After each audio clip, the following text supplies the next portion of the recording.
Recording. Excellent. Well, thank you. Thank you, Chuck, for getting it set up. And Jennifer, why don't you start? We'll call the meeting to order and Jennifer will start with the roll call. Sure, President Jerry Ortiz-Aquino, Present. Here. Susan Herrera, Here. Linda Phelps. Here.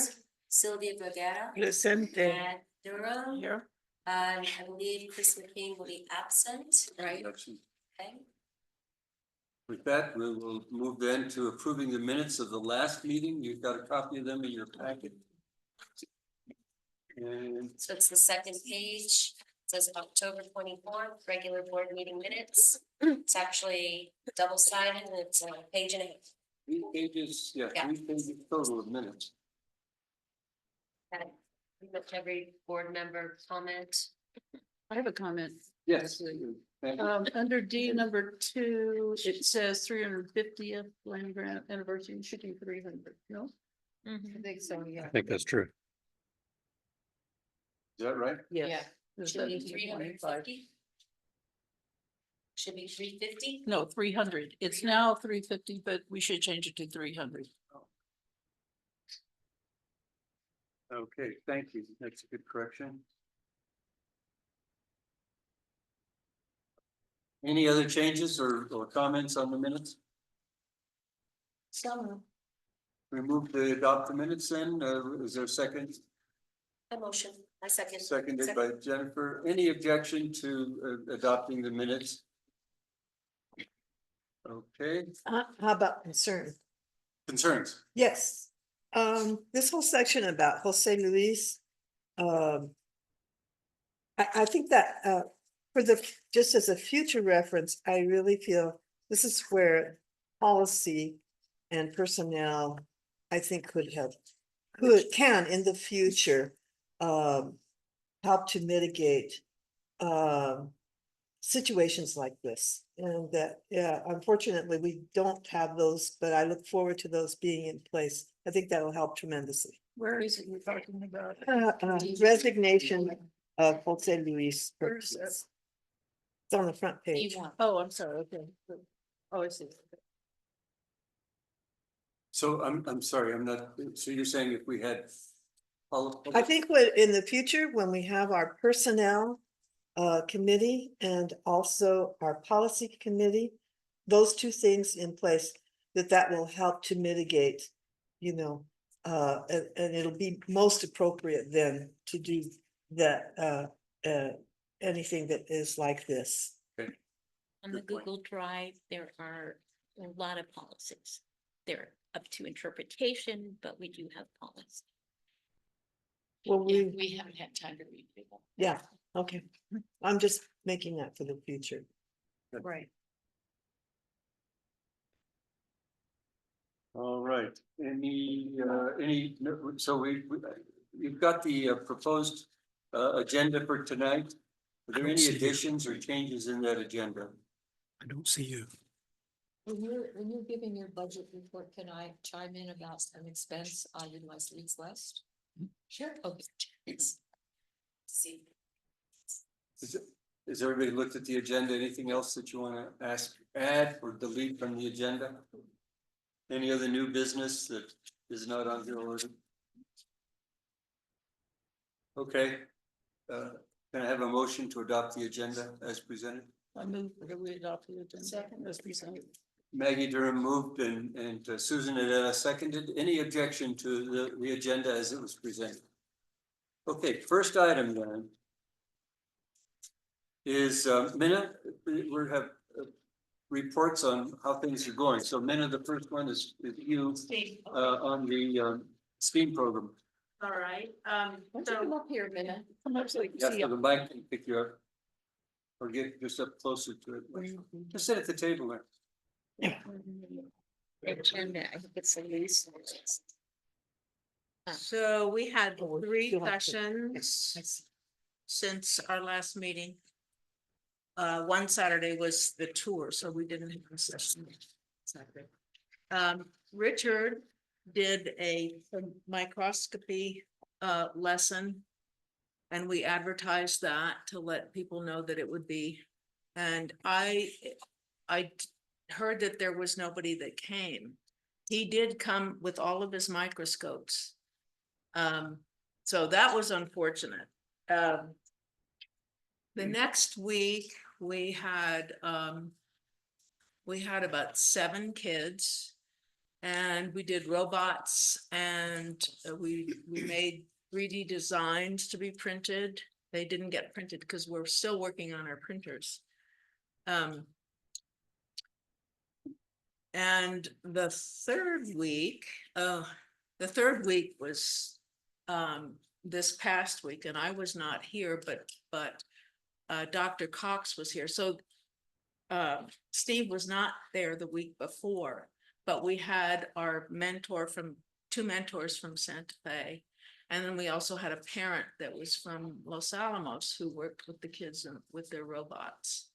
Then last week, I wasn't here, but Kathleen was here, and there were, and the week before that, we have a former student that came, and she's fantastic. She wants to be a mentor.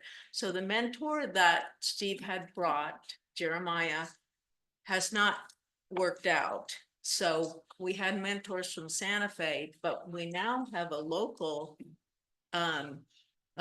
kid who grew up here, and she's fantastic mentor. And she took a couple kids and worked with, taught them how to make their own video games using Scratch. And that was pretty fantastic.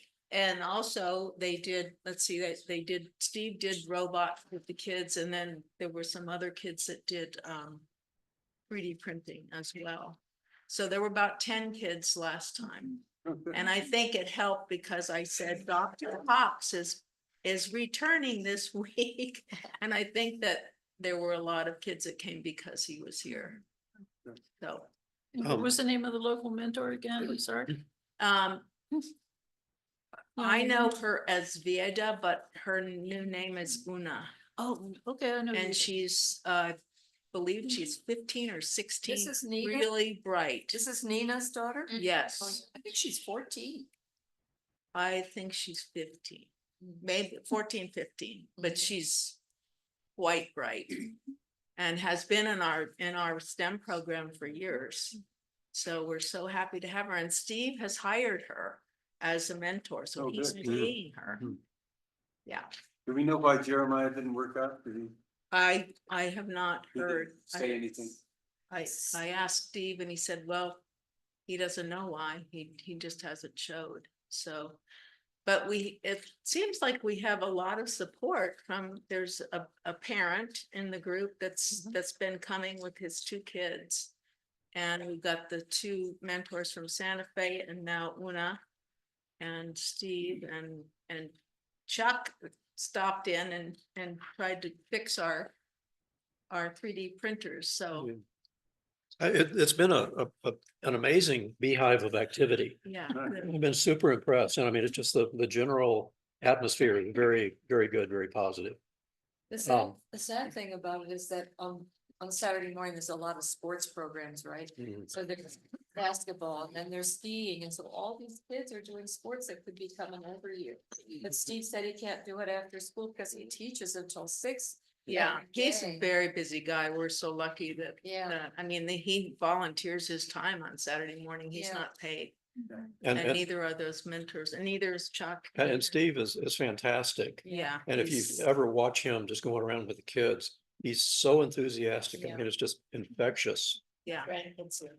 So how long will he be able to continue doing this? well, I think he's connected off and on. He has to travel sometimes. He's committed to the program. It's just that some Saturdays he's not here because he's Like he had a workshop, traveling. he had a 3-day workshop last, what he did. Yeah. So Talking about will throughout he be the able to school do it now through the Christmas Oh. season, or will it? I don't think they're going anywhere. don't I think, so. yeah, But we just kind of leave it up to him. He's the one who's arranged for it. And yeah, and when Paying he's the not student. here, when we know, we can get other activities going and do some circuitry or something else we have someone else that's good at. I mean, you know, the thing to understand about Steve is that this is totally a labor of love for him. Oh, yeah. And, you know, he's retired from teaching math and neuroscience at Rice University. And, you know, so he's doing great things at Northern. And he just, I mean, he just wants to help. He has a mission. Yeah, we also, he's developing a glove for Parkinson's Oh, yeah. with his students at the high school and at the college. Is that right? Yes. And it's, there's a 5-minute video from Channel 13 that aired on September 5th. It's very impressive. He's got some students sewing the gloves and some students doing the wiring and it's pretty amazing. And then they meet with the Parkinson's people and the kids are there Wow, teaching the Parkinson person how to use the glove. that's It's wonderful. amazing. Okay, well, that sounds really good. Let's, Yeah. let's move on then to Shirley's report, the director's report on on some of the other programs. So we don't have an early literacy program yet. We will make a decision about the after-school program coordinator on Monday after we finish interviews tomorrow. Go Bonds, we have not made any purchases. And yes, I am a notary. We can take that off of the, Congratulations. well, it should have taken Great. 2 weeks, but That's great. I will, as I said, I'll continue for a while. And also I wrote up another short report that you all have in your packets. We had about 784 library visits in October. I believe that includes some of this Saturday kids that are not tracking it. We need to figure out how we're tracking that, those program numbers. We had about 318 computer uses for the month of October. About 462 books were checked out. And out of that, 66 were children's books, not children's videos. So that's good. Our kids are reading. We had one adult public event from the homeless shelter on that Saturday, the 6th. I think it was the 9th. And there were 15 people in attendance there, and we made a nice connection with the homeless shelter and how people in Dixon can support them. And what do we do when we really have those issues in our community? Like we have a networking and some guidance. We have been interviewing for part-time librarians. I said that, and after-school coordinators. We have not started interviewing for Caterpillar Club yet. And our best bet for that is to really promote that around the school, Dixon Elementary. This year's annual fundraising team, as we all know, was a huge effort by the board. And a really nice mailing was compiled, and we'll be working on that. And at the same time, Jennifer Goyette, who is a volunteer and also one of the part-time librarian applicants, is putting together the fundraising email in MailChimp, because usually when a nonprofit sends a mailing, a fundraising mail, we usually do like an email campaign at the same time. Some of that's duplicated, goes to the same people. And Jennifer Goyette's actually working on that based on her experience. So that will be going out to email addresses as well. And we actually have not purchased books in several months. But we have, we'll put in, or we've identified an order of about 45 adult books. We haven't started working on children's books, but we're welcoming input on that, Maggie, because I know you like that.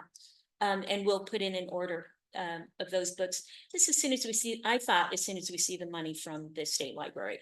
That's Okay, supposed to when be we see coming them- this month, is Susan has signed for both of them. And we'll be seeing the checks in our accounts, so we can order anytime. Right? That's it. Really short. question. So when I see Yes. Jennifer in here, she's volunteering, she's not being paid? Well, she's been doing both because she has also, she has Susanna, substituted yeah. for Minna. And that Yes. one day when I had to catch up on school, and she substituted for me. So she has been doing both, but Friday afternoon, she's volunteering. Okay. But I just asked as far as Yes, ma'am. a number of books, how, generally speaking, over the years, I mean, like, how many books, or maybe this is not really something that's usually answered. Do we have an idea of like how many books are usually ordered, how often, sort of, because it have- doesn't seem like very many books. Well, we can, and I'm sorry, I didn't give a number there, Okay. an amount, but we can, one thing we can do is look at the annual reports. It's not hard once we find our place. And look at how much has been spent, last year, the year before, the year before. Okay. And we've got those copies handy. And last year, it turns out that they had spent about half the amount on books as Rachel had the year before. So we need to be spending on books. So how many books, but we don't know offhand how And many books so, we're talking about. well, I'm just curious. that's in terms of amount, Oh, yeah. not usually numbers, but dollar $15 or amount. $20 a piece. Well, we need to buy books.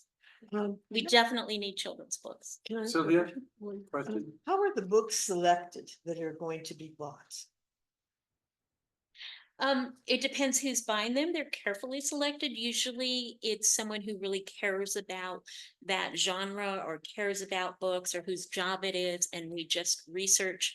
We also always have a running clipboard of for people to put in book Requests? Requests. And we typically, Minna and I used to order that every month or so.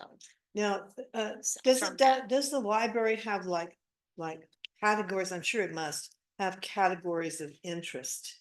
For example, how many books in agriculture are ordered, or how many books in science, or bilingual books?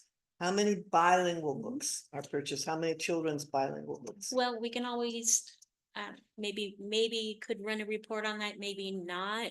One thing that's really important to understand about books is that, we may have a whole amazing section of art books or farming books or something, and they get checked out and they get lost, they don't come back. And sometimes it just doesn't make sense for us to try to keep playing catch up by replacing. Sometimes our Southwest section gets lost, it gets checked out, or it won't get checked out for 6 years. And it's never my choice to lead the Southwest section, but some people probably do take out an occasional book. Local authors should never be weeded, and I don't think people do.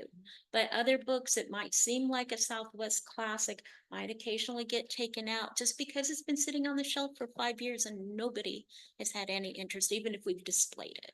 So it's a really complex choice. It's a really complex system to keep a really balanced And I guess, collection that satisfies the community. It's the a point problem. is that when It's we a have a problem. librarian, that'll be the librarian's job to do those kind of things.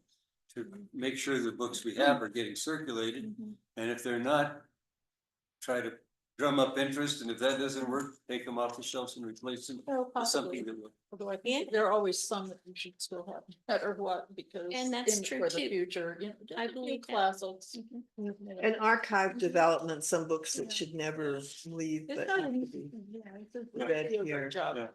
Librarian, yeah. Now, one other question about that, have we resumed accepting donated books? Cause that used to be something that we got a lot of books. You know, we didn't have to buy all the books, a lot of. We people still did. get donated books every day.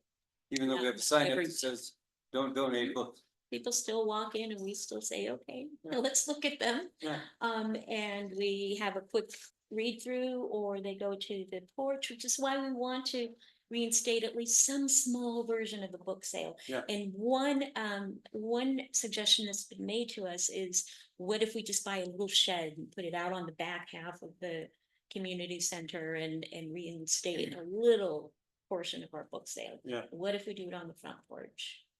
Yeah. So we still do get books. It takes a lot of time to go through them to see what we should catalog.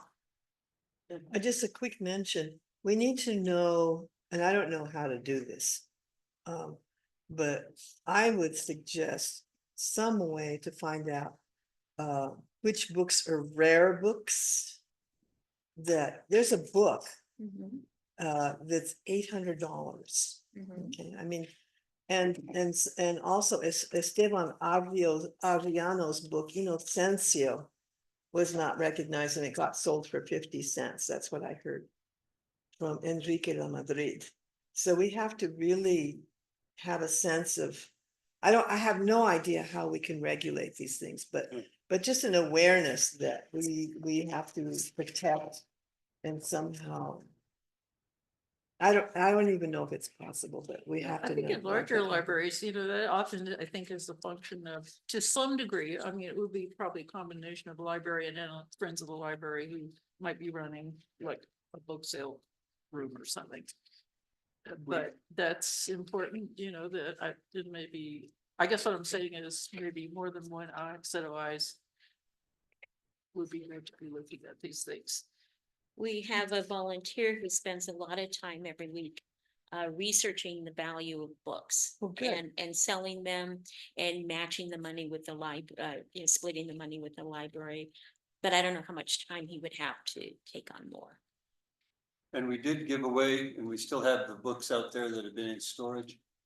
They're out there for free. My suggestion is not to leave them out a whole lot longer. We should offer them to maybe the Ojosarco Library or something like. I tried to get a hold of the Ojosarco Library right after the tour and I don't know, I don't have a number. I called Carol, I texted Carol Miller. Cause I know she's Yeah, connected she- with the community center up there, but I never got a response. Um, Well, if we just, go ahead. It's possible to donate these books to the penitentiary. Or places where, people are incarcerated and there's not much for them to do. Yeah. No, well, there's plenty of places we can donate it to. I thought the closest one would be the Ojosarco Library, but we can't. Do you know where that is? Where is that? No, Shell does. We should talk. Oh, to he Shell. does. Okay, I'll talk to Shell. Or if it's not a library, Goodwill. And then there's hospitals too. The other thing is, we did get some money donated during that giveaway, yeah. about $250 a check. Yeah. I got some reading, sitting in my front bed. Yeah. And there's still some out there that are pretty good. A lot of them used to be on our shelves, actually. A lot of these are the Right. greenies that have left our shelves. Anything else, Shirley, you got everything else? Okay. Moving on then, Chris, the next thing is Chris's grant report, and you have a copy of that. With her letter, since I can't attend the meeting, I submit to you this summary of grant progress. We're almost finished submitting grants for the fall. We have 5 grants that we have submitted for 25-26. 2 program grants, 1 project grant, which is the one with the New Mexico Arts Commission. And 2 general operation grants, plus 1 grant given to us without an application. So the program grants, we've received 15,000 from United Way, or we'll know by December. If she's anticipating, we'll get 15,000 from them. 12,000 from the Brindle for the Caterpillar Club. So we need to make sure that we get that. up Actually, to we got more than we asked for. We're gonna get 13,500. 13.5, even better. Then the New Mexico Arts grant is for the Orno, basically devoted to the Orno. $10,000 devoted to the Orno? Well, for the Yes. whole project. It's actually a matching grant, so we would get 5,000 and match it with 5,000. And often that 5,000 is in kind. I'm not positive about it. I think you're right, Sharon. We can put up in kind and get to 5,000. Yeah. Then the general operations grant, as we mentioned, the McCune. That's unrestricted. We'll know about that next month also. That would be 25,000.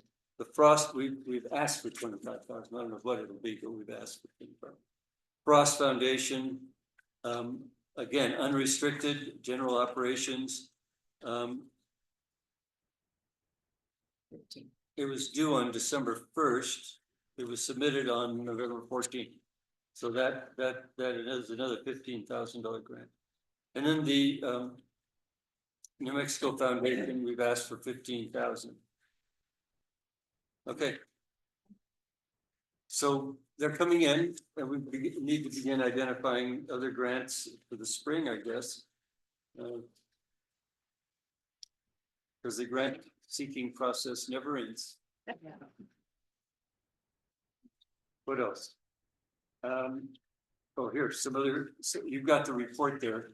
The American Library Association Transforming Grant, that's the one that was extended to April. And Jennifer, you're gonna head that grant up? Great. And then the New Mexico Foundation for the after-school program, $3,000. And that's, we can use that to help pay for the after-school program coordinator. Can I clarify something? Does the New Mexico Foundation have anything to do with the New Mexico Community Foundation? Totally different. Okay, thank you. Other grant related updates, the co-op grant.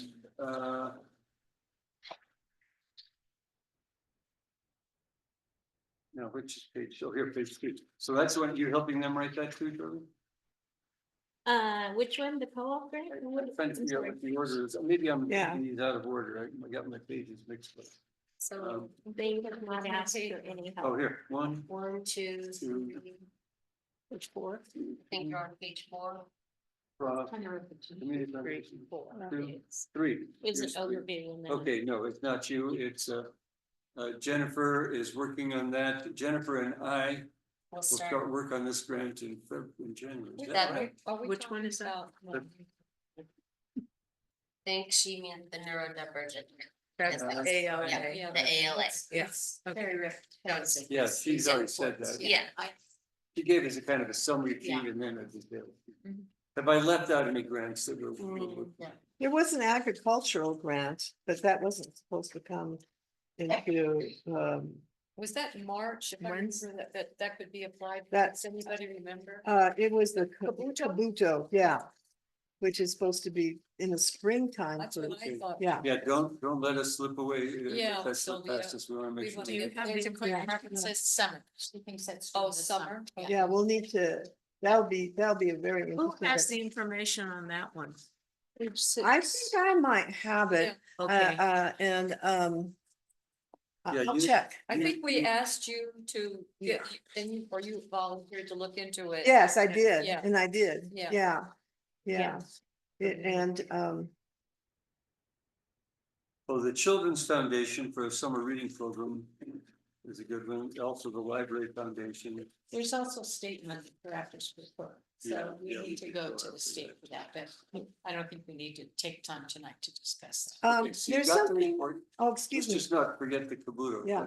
I did want to mention something, and that it would be nice to somehow find an appropriate grant for bilingualism to encourage some kind of bilingual activity here in the library, the enhancement of that. So you're gonna look into that?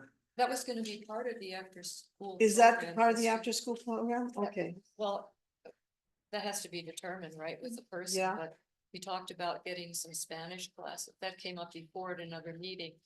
To have something like that. yeah, Our prime candidate for the after-school program coordinator is an educator. He has a degree from UNM, and I believe he majored in that Spanish. Jim Yeah. Vogel? We're not. is that Sage. We're not, Oh, we're not Sage? really Okay. naming names, but a prime That's- candidate Uh-huh.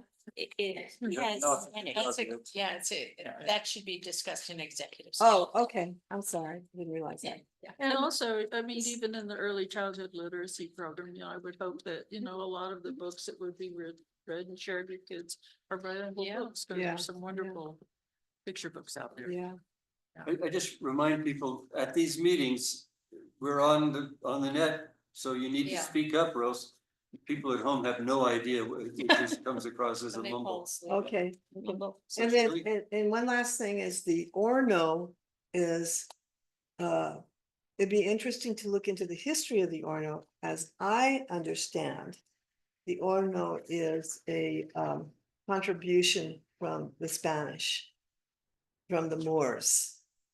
And that is the basic history of the development of the Orno.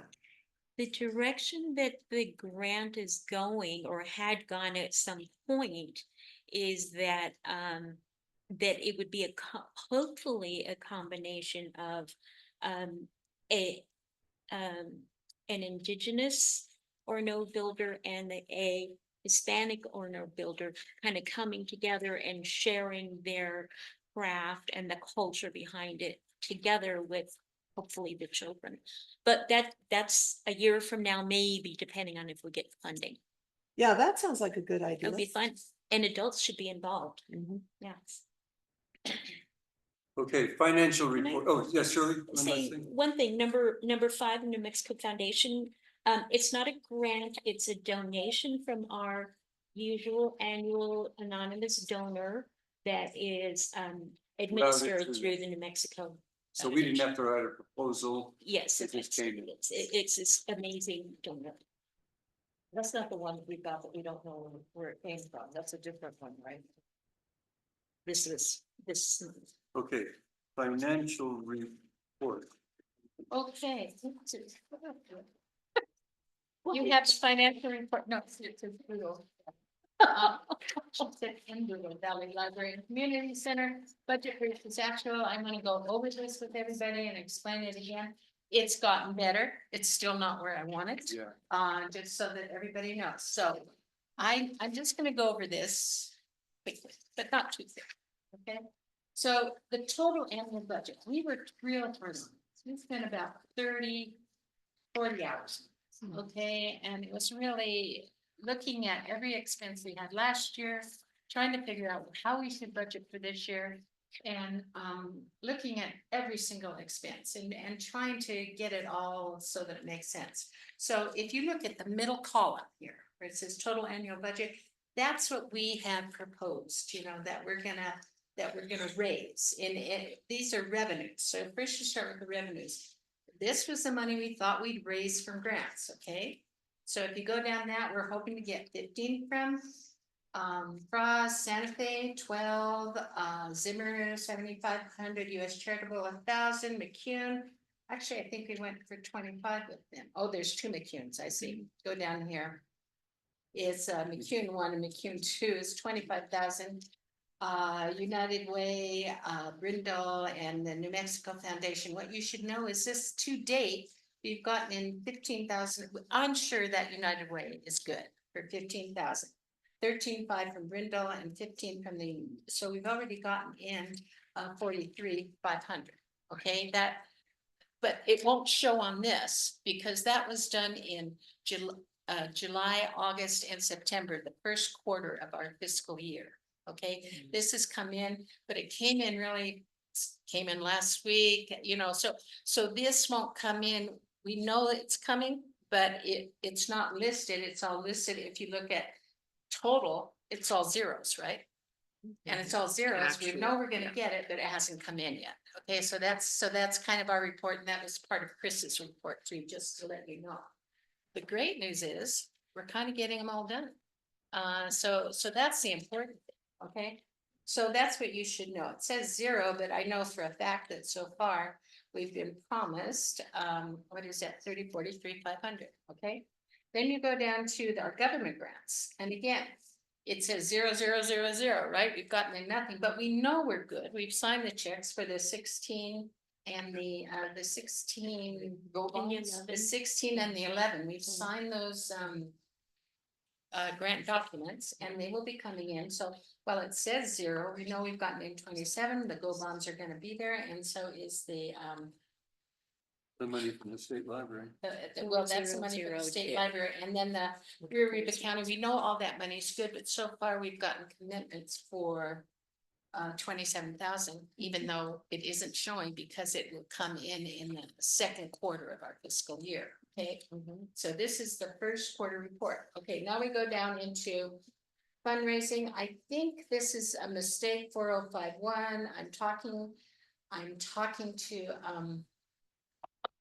John about that right now. And I think donors, I think he has, that's a big question mark too. So I will report on that at the next meeting. I talked to him 2 days ago. He thought he could correct it and he didn't get it. Okay, so now I'm going to go into the next page. You mean the 14,000 is the mistake? Yeah, I don't know if it's, I don't know what he's counting there. He Uh-huh. might be counting something else. I don't know what he's counting. I don't. Okay. Um. So if you go down to, and the co-op rental income, does that come in on a monthly basis? It does. So it hasn't been plugged in here either, okay? So that should be, at least, it's what, 2,500 a month? So that should be 7,500 Yeah, for 3 months. for 3 months, okay?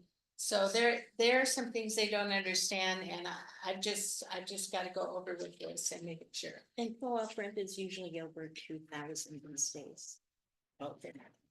Now, is the La Segunda revenue on that first page? You have La Segunda revenue, is that accurate, the 4753? Yes. Let me go back there, yeah, that's what we've taken in 3 months. Now, again, we have projected 25,000 for the year. 26, yeah. 26,000, and that was based on what we did last year, okay? Just to remind everybody, we haven't had the big months of the, certainly the Studio art tour, yeah. studio tour. We brought in 3,500 that day, so the question for the next quarter is, are we gonna catch up, are we gonna be at 13,000? I think we're gonna be closer to 10. And again, what I'm trying to explain to everybody, it's a budget. Mhm. We don't know. We haven't had experience. Some things will be over, some things will be under as we go along, but it will put us in better shape to understand what the budget will be next year. Do you understand? And I really want you to understand that I put a kind of a reserve of almost 50,000. I would never do that in an ordinary nonprofit budget, but because there were so many unknowns, we have 50,000 built into the budget as, as a revenue source that we may not have to use at all. Yeah. So that's what I'm saying. So I want everybody to understand that we're okay. We still haven't gotten this the way I would like it. What I did tell John Jennings and Gloria is that we will meet, Jennifer and I will meet, and whoever the director is, on the 15th of the month. So that we can go over the previous month and have it ready for the next board meeting. So we will always be about a month and a half behind when we get to this board meeting. Okay, so this is the close On as of, page 2, then he does list miscellaneous income, do we know where that? I don't think that's right either. I don't think that's right at all. So that's what I'm saying. It says 14,000 in miscellaneous On page 2. income. I think about page 2. No, you're-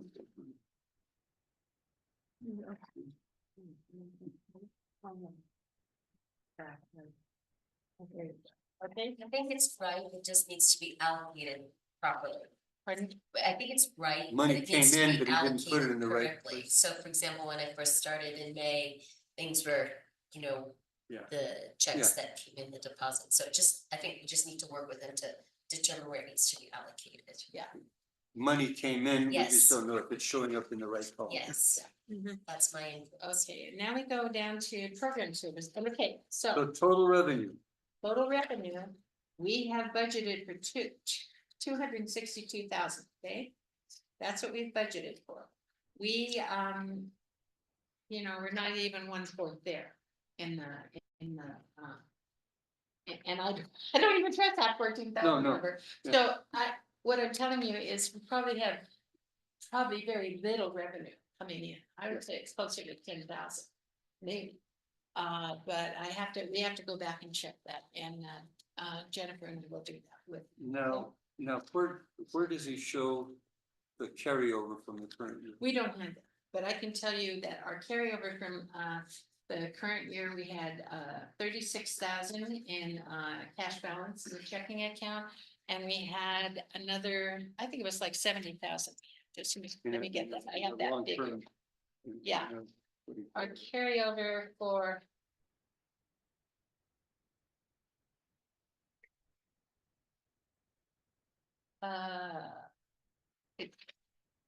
Certificate of deposit, we had like 70. Yeah, it was 39 in one checking account. Jennifer, do So you in the have- business checking, it's 39,431, and our savings, that's the 26,067. 26,000. 3926 and what else? 39,000 and 26,000. Yeah, so And our, then 1,000 in our building. So roughly $65,000 carried over at the start of this. yes, current year. and that's not in this budget. Yeah, no, it doesn't Okay. show up, okay. No, it doesn't show in this budget. No. Because But this I is think just in- a quarterly report. and Yeah, you're- I think when you gave us the budget at the annual meeting. That it was a did statement factor of in, yeah, so activity, it- yes. yeah. You had your statement of activity at the last meeting. But I really wasn't here to explain it. Yeah. So I'm sure that got lost in the shuffle, but yeah, our checking accounts are at 65,000, I mean, our cash. Yeah. And this is what we're bringing in, so I'm just telling you, we're in good shape, even though I'm still not giving you a real clear picture, okay? But I think we're getting a lot closer, all right? So now you go down to expenditures. We haven't really spent very much money. You look at it all together. We. Total expenditures, 39,000. After 3 months, we're spending about 12,000 a month. We actually brought in. Of course, we don't know how accurate these figures are, but it looks like we brought in Oh, you went to the last 34,000. page. I'm sorry, he skipped to the last Cut to the page. chase. Yeah, I was just going on, Yes. on. what- Yes, so the total expenditures are only about 39,000 for the first 3 months of the fiscal year. That's July, August, September. Okay, this is quarterly report. And we had budgeted 207 and our net operating revenue reserve for the net operating revenue, what we'll have left over if we do in fact raise what we projected will be 54,000. Is that going too fast? Yeah, Right. could you repeat that briefly? It's Just on the last summarize. page. It's on the, go to the last. I page. know, I'm right there already. Okay, so the Just- first line, the Okay. first line. It says that 39,416, that's what we spent Okay, in July, August and September, got it. the first quarter of the year. Go to the next column, 207, that's that's the budget that we're projecting. For Okay, expenditures, okay? Okay. Not for income, but for expenditures. okay, If you subtract 207 from our expenditure budget, which is a total of 262,606, then you get, you get a profit, if you want to put it that way, of 54,754. Get it? yeah. Okay, that's where we are. Any questions for me? I apologize, I thought you said something else. No, I didn't you- know you were asking it. Okay, Oh. I'm sorry. That's okay. No, I didn't. You can ask more. You can ask more. And sometimes I'll tell you, I don't know. I already told you, but I don't know. And that's too many things not to know in the treasurer's report, but. Again, I realize that Gloria and John. She works 4 days a week. And, so we're just trying to get a schedule with them so that we can do a better job according to you, so that I don't come to you and say. I don't know what that figure is. I shouldn't be doing that as a treasurer. So am I worried about the big picture? No. Am I worried about some things in the little picture? But I'll figure it out. So can you, just for the whole board, tell us how you feel things are going with this new accountant? Do you like the way it's going? Are they responsive and? Yeah, actually they are. I think I have not given them enough guidelines. I realize that's what's happened. It was my end. Mhm. So we should be having a monthly meeting on Zoom or whatever, how we do it. With the executive director and probably Jennifer and me. There are still things that I don't like that Jennifer's when the new executive director comes, they'll probably be managing more of the checks and really have a handle on this, but will still be a training process. You just don't sit down at a desk and know how to do everything. So the board will still have to work actively to make sure. And I guess that's it. I think I realized that we hadn't said, okay, we want to have this meeting on the 15th so that we do the month before that and get it done, and any questions we have are resolved. And then we see the preliminary draft and we go over that and we say, well, we still have like this would be the preliminary draft. I went back, I tried to catch what I could, but he didn't get back to me in time. but I was doing it 2 days ago, so, you know, they have a lot of clients, so we have to do it on a regularly scheduled thing so that we can get back and then all these questions are answered for the next report we get to the board. But considering from where we started, The good news is Which it is was- good news. which was, no one knew anything. So we're paying quite a bit for these But accountants. yeah, we pay him 25,000 a year. It's a great price. But I'm hearing they're professional and doing their job and they're They are. responsive. They respond to us immediately Mhm. and try to do it, but you know, I realize that I haven't given them a schedule so that we can kind of make it orderly. We extended which is very common, we extended the 990 you know, our tax statement, that's very common in nonprofit worlds to ask for an extension, so we filed an extension, so that's taken care of. And yeah, I think we're in good shape, guys. Well, I'd like to say thank you. Thank you Yeah. for, I do. Thank you, Questions? everybody. Linda? When we're doing grants, are they responsive when you have to call, oh my gosh, we need these figures or Yeah. that? They are? Yeah. Okay. Yeah. And Timely, you know, timely, yeah, because okay. poor Chris, you know, the way we've been doing grants has been, you know, hell in a handbasket, I'll just say, you know, and you go, oh God, we need to know how much they spent on this, when, especially grant reports. And they go back and go through it, and yeah, they find the check and they say, yeah, we spent this, or we tell them it was just general operating. So if you want to call it this or this, you could, but it's really just a general operating grant, so, you know, how do you want us to even answer that? So, yes. Any they're other- very hard. Any other questions? One question as far as managing grants, it can get kind of complicated, deadlines and reports and tracking all of that stuff. In your experience in nonprofits, have you ever used any particular software packages for doing that? Yeah, you can, I Yeah. forget what they call it. They have a software package, what's it called? The lab uses it. I used to use it. Uh-huh. I Is- can't remember the name of it, but it lists when deadlines are due. Is it useful? Is it something we should consider or it's No, like we too don't much go trouble? with it, to be Okay, honest. okay. Yeah. Yeah, it's kind of a mess, but Uh-huh. we've had Chris and Linda and me and Well, Jennifer and is that- everybody. That's something you could, are you saying you could do that? I'm not saying I could do that. No, Oh, it's, okay, it's a okay. very it's not worth it. It's expensive. Yeah. It's not worth the money. I was looking at, For yeah, I this was amount of looking money. at packages no. and We probably go after 10 grants, uh-huh. so you can kind of keep track. We can just do it manually. But It's we just have fine. Okay. a spreadsheet that's already built Uh-huh. there, that's what we need to start using Uh-huh. again. Once I get a little more involved in it, if Oh, it's an good. Excel spreadsheet, it's perfect, does all of And that. it does, You okay, could do Yeah. that. okay, good.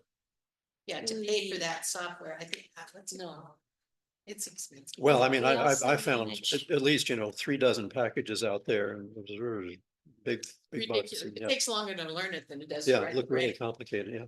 Okay. We also thank you. manage donors on Little Green Light. Now we're gonna move to the bylaws committee, which is gonna be Yeah. a lot of, we have to devote a lot of time to this. I suspect. Oh, neighborhood watch, It's all busy. sure. Let's talk about neighborhood watch. Let's jump in it. Thank you. I appreciate it.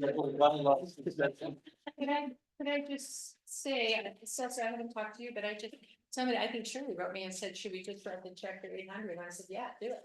So pardon me? Are we writing a check or are we just transferring? Oh, yeah, funds in there? transfer it into Yeah. your account. Yeah. That's what we're doing. Transferring, not writing a check, but transferring 800 from our account into your.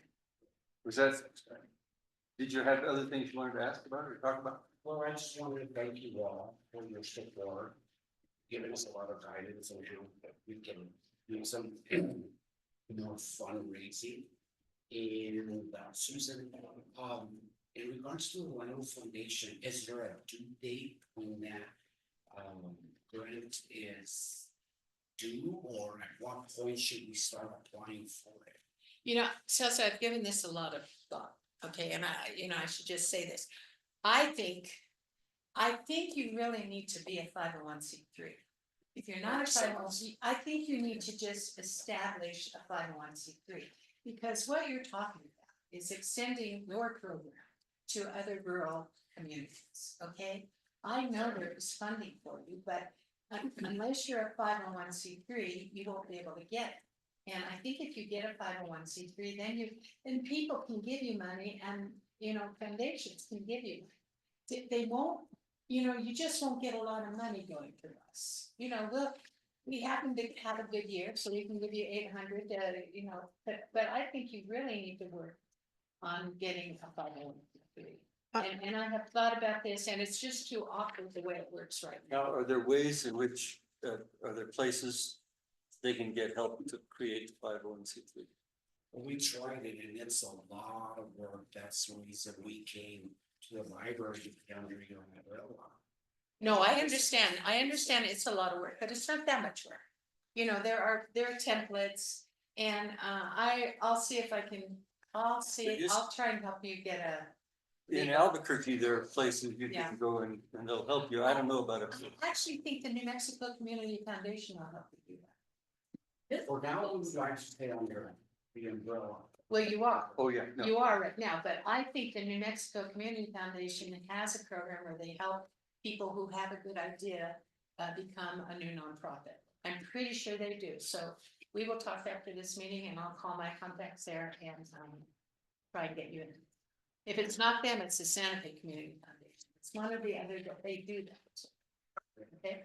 Chuck and I worked on public announcement for the KDL radio station here in Dixon. It was a 30-second spot. I think it's coming out on Tuesdays and Fridays or Mondays and. It comes out daily. Fridays. It comes out, it should be twice daily Wednesday. at 9 a.m. and 5 p.m. And I I will- we couldn't ask for donations. It was just basically just a quick background of the program. Mhm. We are asking for donations to the town crier. That's when we're getting some of our money in. Since the last meeting that I attended, we got $300 from this lady by the name of Ignace Boulevard. She's a home health care nurse here in Dixon. She gave us 300. Today I got one from Marlene for 25. I got one from Linda Phillips for 20. And I also received another one for $100 from Cedric Johnson and Christine McCain. So I have 3 checks. Shirley, should I leave them with you or bring them to you tomorrow? You can leave them. Okay, I'll leave this with you guys. Okay, that's all, but we definitely appreciate it. The parade is coming along very well. We have like 13 floats my registered gosh. already. We're expecting more to show up. We're working with the Peñasco parade. They're gonna do the parade on the same Saturday as we were. Normally they have theirs on a Friday, but for some reason they had to move it to a Saturday. But I spoke to the president and we were able to work it out where we're keeping our parade on Saturday, the 21st of December. They're moving theirs to Sunday, the 22nd. They're gonna be bringing some of their floats down from the Peñasco, and we have to take some of our floats up to Peñasco. So that conflict we're able to resolve, and there was people questioning, I'd like to attend the one in Dixon. I'd like to attend the one in Peñasco. So we were able to take care of that. It's a good problem. Yeah. That's great. I have something. Oh, the GoFundMe page was suggested by Lori. Was it Lori? Well, Lori Kindler, Lori Kindler is the woman that ran grants. Chris asked Lori, could she write a grant for them? She said she couldn't find any place, probably because he wasn't a 501. Char knows she how to do a suggested- GoFundMe page. Okay.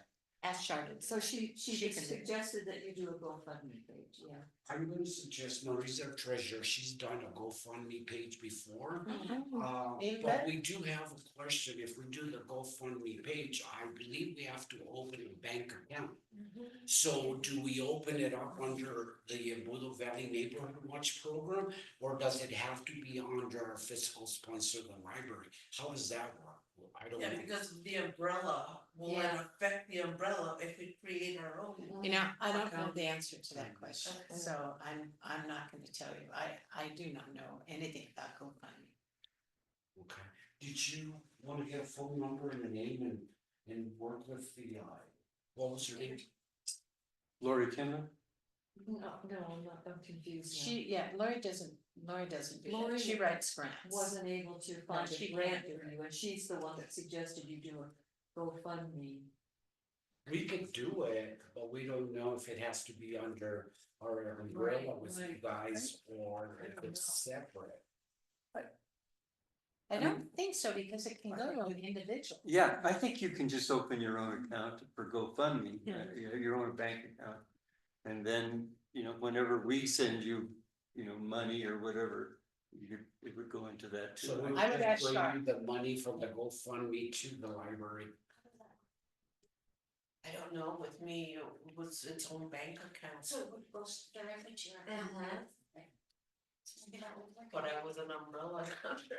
And alternative, So there's that. The umbrella is just for grants that require you to be a 501c3, since you're not one, it can come here. But GoFundMe is not restricted to 501c3s, Right. so you could open Okay. your own account, I think it works that way. it could also be as simple as just a simple PayPal account. Venmo. Yeah, where you can, we have a PayPal account for the library and I put links on the main page. And you just click on it and it goes you right to the PayPal page. You only take 10% off of, That's a you know, lot. whatever amount comes in. They take 10? Wow. I think PayPal would do better. Because with the GoFundMe though, we can spread it through Instagram, Facebook, all the Yeah, social you medias. get it So broader. spread out further than just PayPal. Sylvia? Yeah, I will tell you my experience. And that is, my experience is, in learning about finance has taken me a long time and I'm still learning a lot. But there is great help and I found great help with the Small Business Development Center. Oh.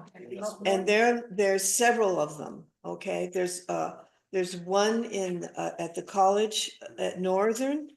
They have another one in Santa Fe and also even down in southern New Mexico. And I actually interact with all of them and they will take time, they will take you under their wing and they will explain things.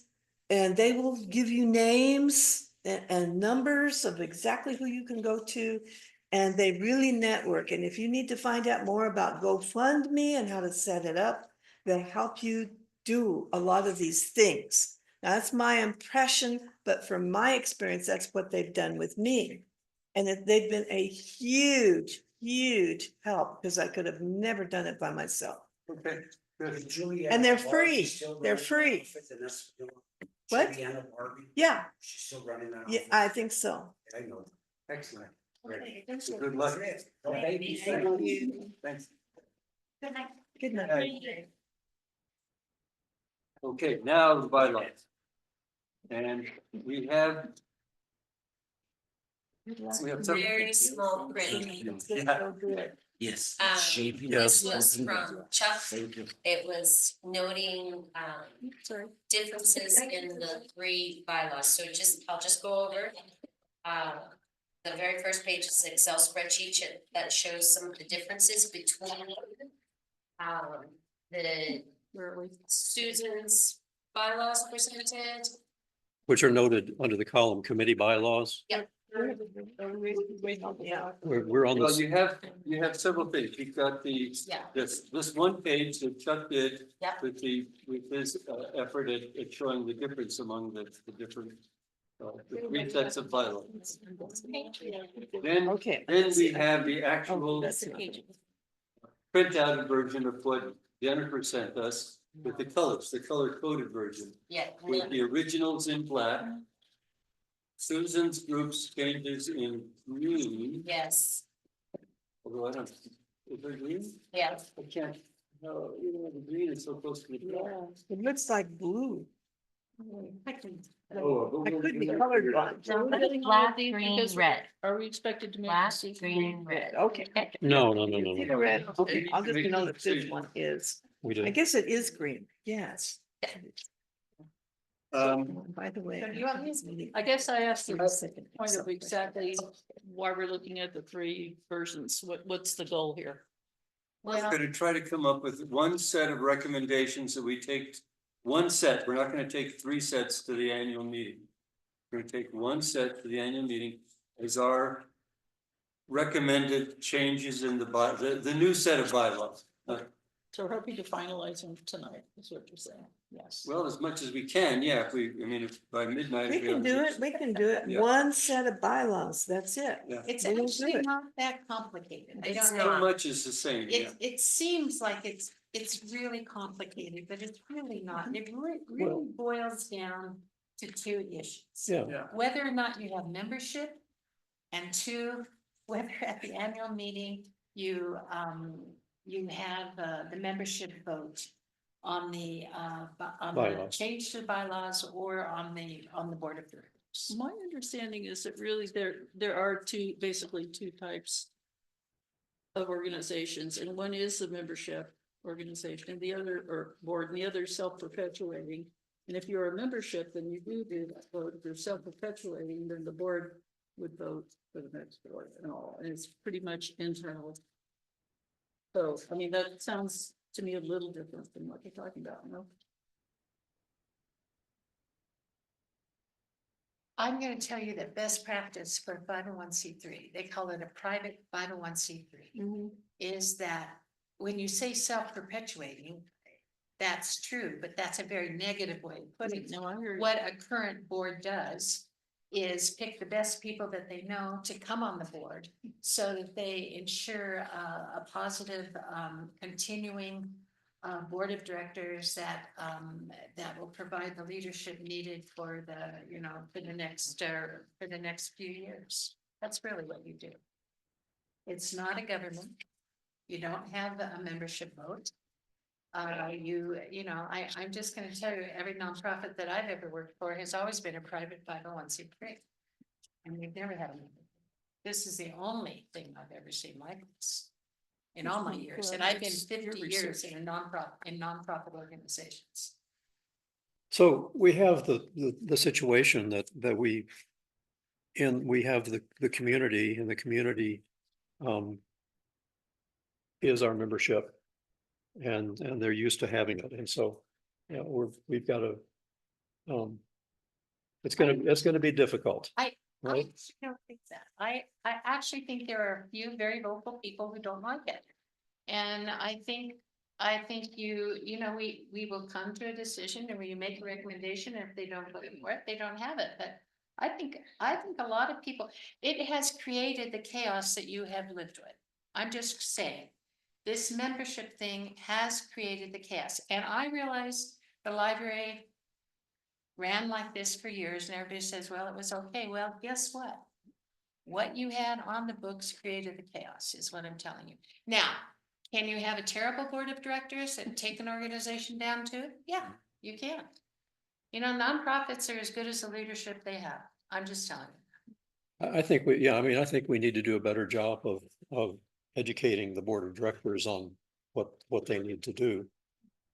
Well, that's definitely important. And I've been talking to people a lot about what happened in the summer of 2023. And my conclusion is that, that's where the damage was really done. We had discord, I'll just say that. And within a very few months, most of the board had resigned and the executive director had resigned. And all of that happened independent of whether or not it was a membership organization or not. And so. Well, I think Susan's point though is that the membership voted for that board that created the chaos. That wasn't really up to the task. That's my impression. I say that not having been involved. Well, I see your point there. On the other hand, it's sort of the way it always has been, where the membership, the board goes around and talks to people and tries to find somebody Yeah. who will do it, and then the membership says, okay. And so, the de facto condition has been that it has pretty much been until, the last go round, it has been the board coming up with their replacements. Mhm. you know. And the community voting on them. And the computer vote, Yeah. yeah. Or not. I I mean, Or I not. don't think before then But there was most- much of a vote. Hardly anybody shows up, right? Exactly. Right. And that's what they said, it was Um, never a problem before, but because of the way it was written, it can become a problem. I have a suggestion, okay? First of all, I think some of this discussion should be happening in the private session, okay? Why? No, Um, wait, what do you mean, a private executive session? yeah, the executive session. Now, but but that- wait, just let me go on, that's just my opinion. What I would like to see, and frankly, to tell you the truth, I would not be on this board if I didn't have the opportunity to run. It was like they opened it up, because I had never been asked, okay? They opened it up and anybody who wanted to run for the board could. I nominated myself. I ran, I was delighted that I could be on the board. And so that, what I'm suggesting is perhaps maybe, 3 of the positions can remain like that, to where people can run for those 3 positions, and then the other positions can be, supplied by the board, so that we have a little bit of both. Otherwise, what I want to avoid is kind of developing sort of a buddy system among the board, to where it's locked in and you just can't get anybody new in there. And anybody who ever wanted to be in there could never get in. I've also experienced that before too. Here, What Yes, would keep you from not having, in this board, but other boards. You had been asked.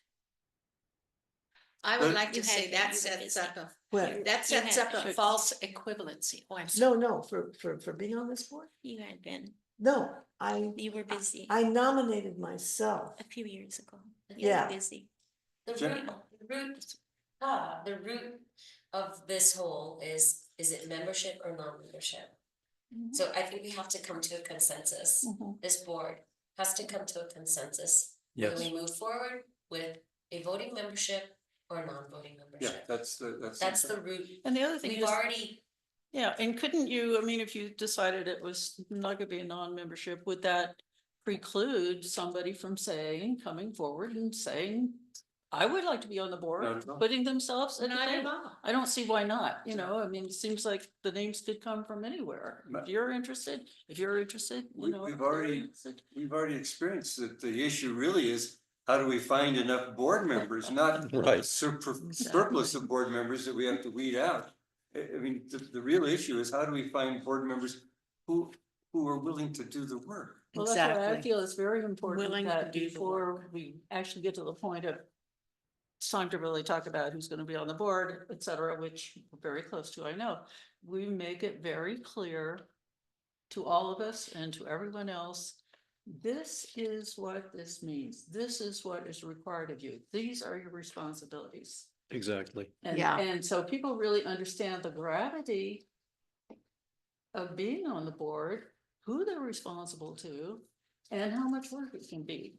And I'm sorry The to say board that, but I handbook. know it's difficult getting people otherwise, and maybe we can come up with a couple of creative angles that'll hopefully address some of the issues that younger people have and older people don't, those kinds of things. That's so. Minna?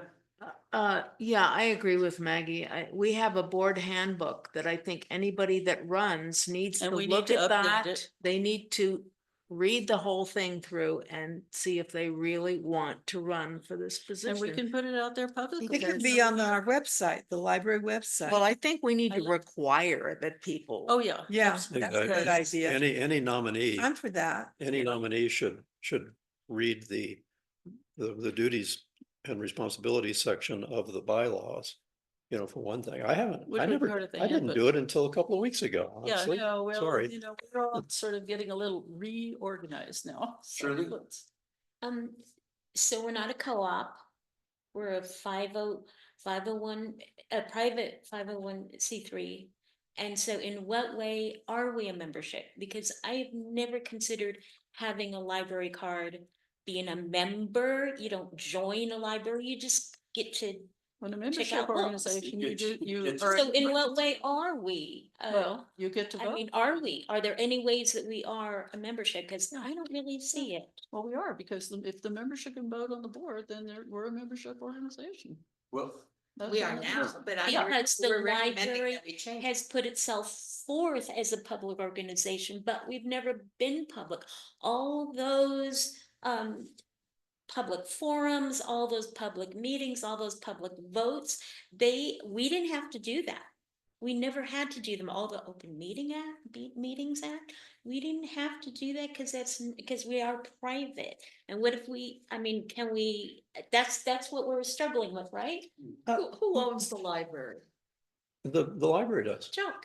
And Biddle Valley- You are a steward, nobody owns it. The it's that corporation. board, But the corporation is 501(c)(3). Yes, we own all the assets here. And by the way, if you look at the deed, I think I distributed the deed. You did, okay, yeah. It's really interesting to read. Yeah. If we fail, we get turned over to the New Mexico Community Foundation. Yeah. And I mean, it's huge. It's huge. We don't want it in the bylaws. We need to reference that in the bylaws. yeah, I have something kind of relevant to say. That, so I've taken the liberty to start contacting, I got a list from Shell of all the 501(c)(3) libraries in New Mexico. And I have been contacting them and asking, well, how do you elect your board? And so I know the results for 8 501(c)(3). There is, including us. And I'm trying to get in contact with the others, but there is one other of these, of the 8, including us, that actually has the notion of a membership. The other 6 do not. And, when I talk to people, it seems like the people I was talking to, well, I'm the director or I'm on the board or something. And they kind of said, oh, well, that's interesting. Huh. And from my reading. Did you from ask them boards- how their operation was going? If they were private or if they had a membership? Did you ask? if I they were did. Well, I mean, that was the and what whole did they thing. How, say? What well, did they say? what I'm saying is that six of them, everything's run by the board. There is no notion of a membership.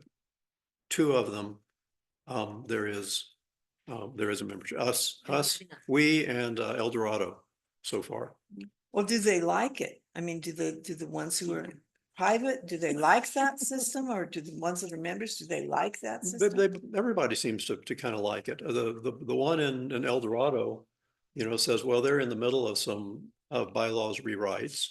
And, I had a very, very brief email exchange about, potential problems with having a membership. Well, I think the personal one, I think at this moment in time, the personal one might be very good to do, to just go with that, because we need Personal means not membership or non-membership, yeah. members are not voting. Yeah, that maybe for this period in time, that may be the very best thing to do, because there's a lot of catching up that needs to be done. It's nice having a very calm meeting to get complete with things. And I have to And say, having an advisory board, that the community, that was something that Maggie had that's something we did. suggested. yeah, let's not forget that. But first I just want to kind of corroborate what Chuck said, because I've been doing a lot of reading on Board Source, which is very generally, I think, often considered one of the primo information sources for boards. And they're very clear that generally speaking, what people do is they have a non-membership board. I mean, that's pretty much what most people do. The membership arrangement is very aberrant. It's very what? Aberrant. It doesn't happen very often. That's generally not the way boards function in. At the same time, I think we have to develop a sense of the broader picture of what is the principles and goals of the library. What is its ultimate purpose, and that, but we don't need to talk about that. We're just trying to survive. Actually, it And says that. it's already in the Bible. Sure, we have the mission. Yeah, we Bible have- does say that. And what is the mission? Well, it's there, but It's right there. And we should read that mission statement It is before we there, start and every let's board forget the meeting, whole so we get concept. reminded. It says It's right it here. on our deed. It's a deed restriction. Well, Okay. what is it? Someone Well, tell me. I'll read it. Okay, all right. And it should be short and we should be having that to open our meetings. so This that we property never shall be forget. used solely to provide the community of Dixon and its immediate environments. Or immediate environs with a public library and a community center for learning, community functions and other functions advancing the general welfare of the community. Okay, that's pretty broad. All right. Yeah, Um, and it's nothing to preclude us, and I think it's a good idea to consider the notion of advisory committee or committees, just to have that conduit so that if others really want to. in be the a part- bylaws or just? It says in the bylaws you can establish committees Committees. that are needed. I There you mean, go. Yeah. we can do that. We Yeah. don't need, If we're gonna, Yeah. and selling is, people really reacted to my use of the word selling the other night when I said we need to sell the ideas. Well, But if this board is united in the idea that we should change the membership, drop the notion of membership, basically. But instead throw it open to anybody who wants to come to one of the advisory meetings that we will have quarterly or twice a year, I don't know how often, whatever you decide. Then we need to make that a statement that we're gonna set that up at the, not just admit we're going to, but set that up at the same time as we ask people. Because they still have to get, this board can't be the ones that vote on it. If we're all united on it, it helps, because we weren't all united on it last time and that. But if we're all united on it, it helps, but it's still gonna be whoever shows up at that meeting in January who will make the decision, because we have to operate under the existing bylaws. The only way I can see us possibly getting it through is if we also say, we are also tonight creating meetings and the first one will be in February and the next one will be in July or whenever, where we'll open to the community and get your input. Board would be present in just a listening session and you bring up things that you'd like to see the library do or stop doing or change or expand or whatever. Linda? So two things. One is, it's not just a few voices. There is a huge feeling in this community that they want to vote. Because there's a fear of, what do we do if there's an aberrant board that goes nuts, and somebody said to me, and builds condominiums in the back of the library? How does the community oversee the goings on of a board that's self-perpetuating? if the community feels that way, then they should band together and make this a municipality. I mean, really, that's what you're You should talking about. Repeat that, Susan, I'm sorry.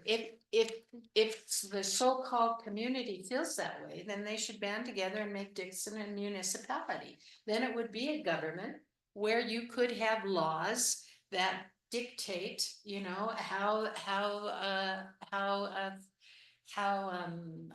what do I, zoning practices and land use, and then you'd have the authority to do that. We're a library that's open to serve the public by offering library services. I mean, really. And to put all of that on the library board is a bit much. I can't, the only thing I can predict about the future is that things will change. This will not be the community it is today, 20 years from now. And I hope I'm not here 20 years from now, for God's sakes. I mean, I'm just saying, you can't expect a library to run a community. Then that is a municipality that does that. So people have it mixed up here, I think. I will not serve on this board if it is a membership board. I will not serve. I think we should go and we need to get back to the bylaws, and I think we should just go with the what do they call it? Not the membership, the non-membership way. Just For now. the board of directors makes the decisions about library. bylaws, about the issues that now in the current bylaws, we say the membership does. We take that concept of membership out. Yeah, let's just do it now. And does it not still allow for people to present themselves if they Oh, wish, absolutely, put yeah. themselves you can put yourself on the table, That's okay. so the put question yourself on the remains, table and how do we, if we think this is the right thing? And honestly, I'm not quite there yet, but If we think it's the right thing, how do we convince the community to go along with this? Shirley? It's a matter of education and I don't know, but if we, if the board is in agreement and then our next step is to do what I've heard both of you suggest, that that we just kind of start educating people, you know, start a little campaign, and it can start in the library as well with staff volunteers. We have a lot of volunteers. We have a lot of people we see every day, just educating them. But the other thing, I was just gonna ask a question too, I've been thinking for a few weeks, what would happen?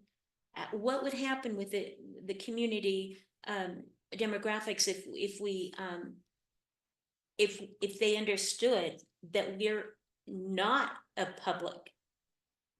public entity? I mean, would a bunch of them change their minds about how to vote on the private public voting thing? Would that affect people?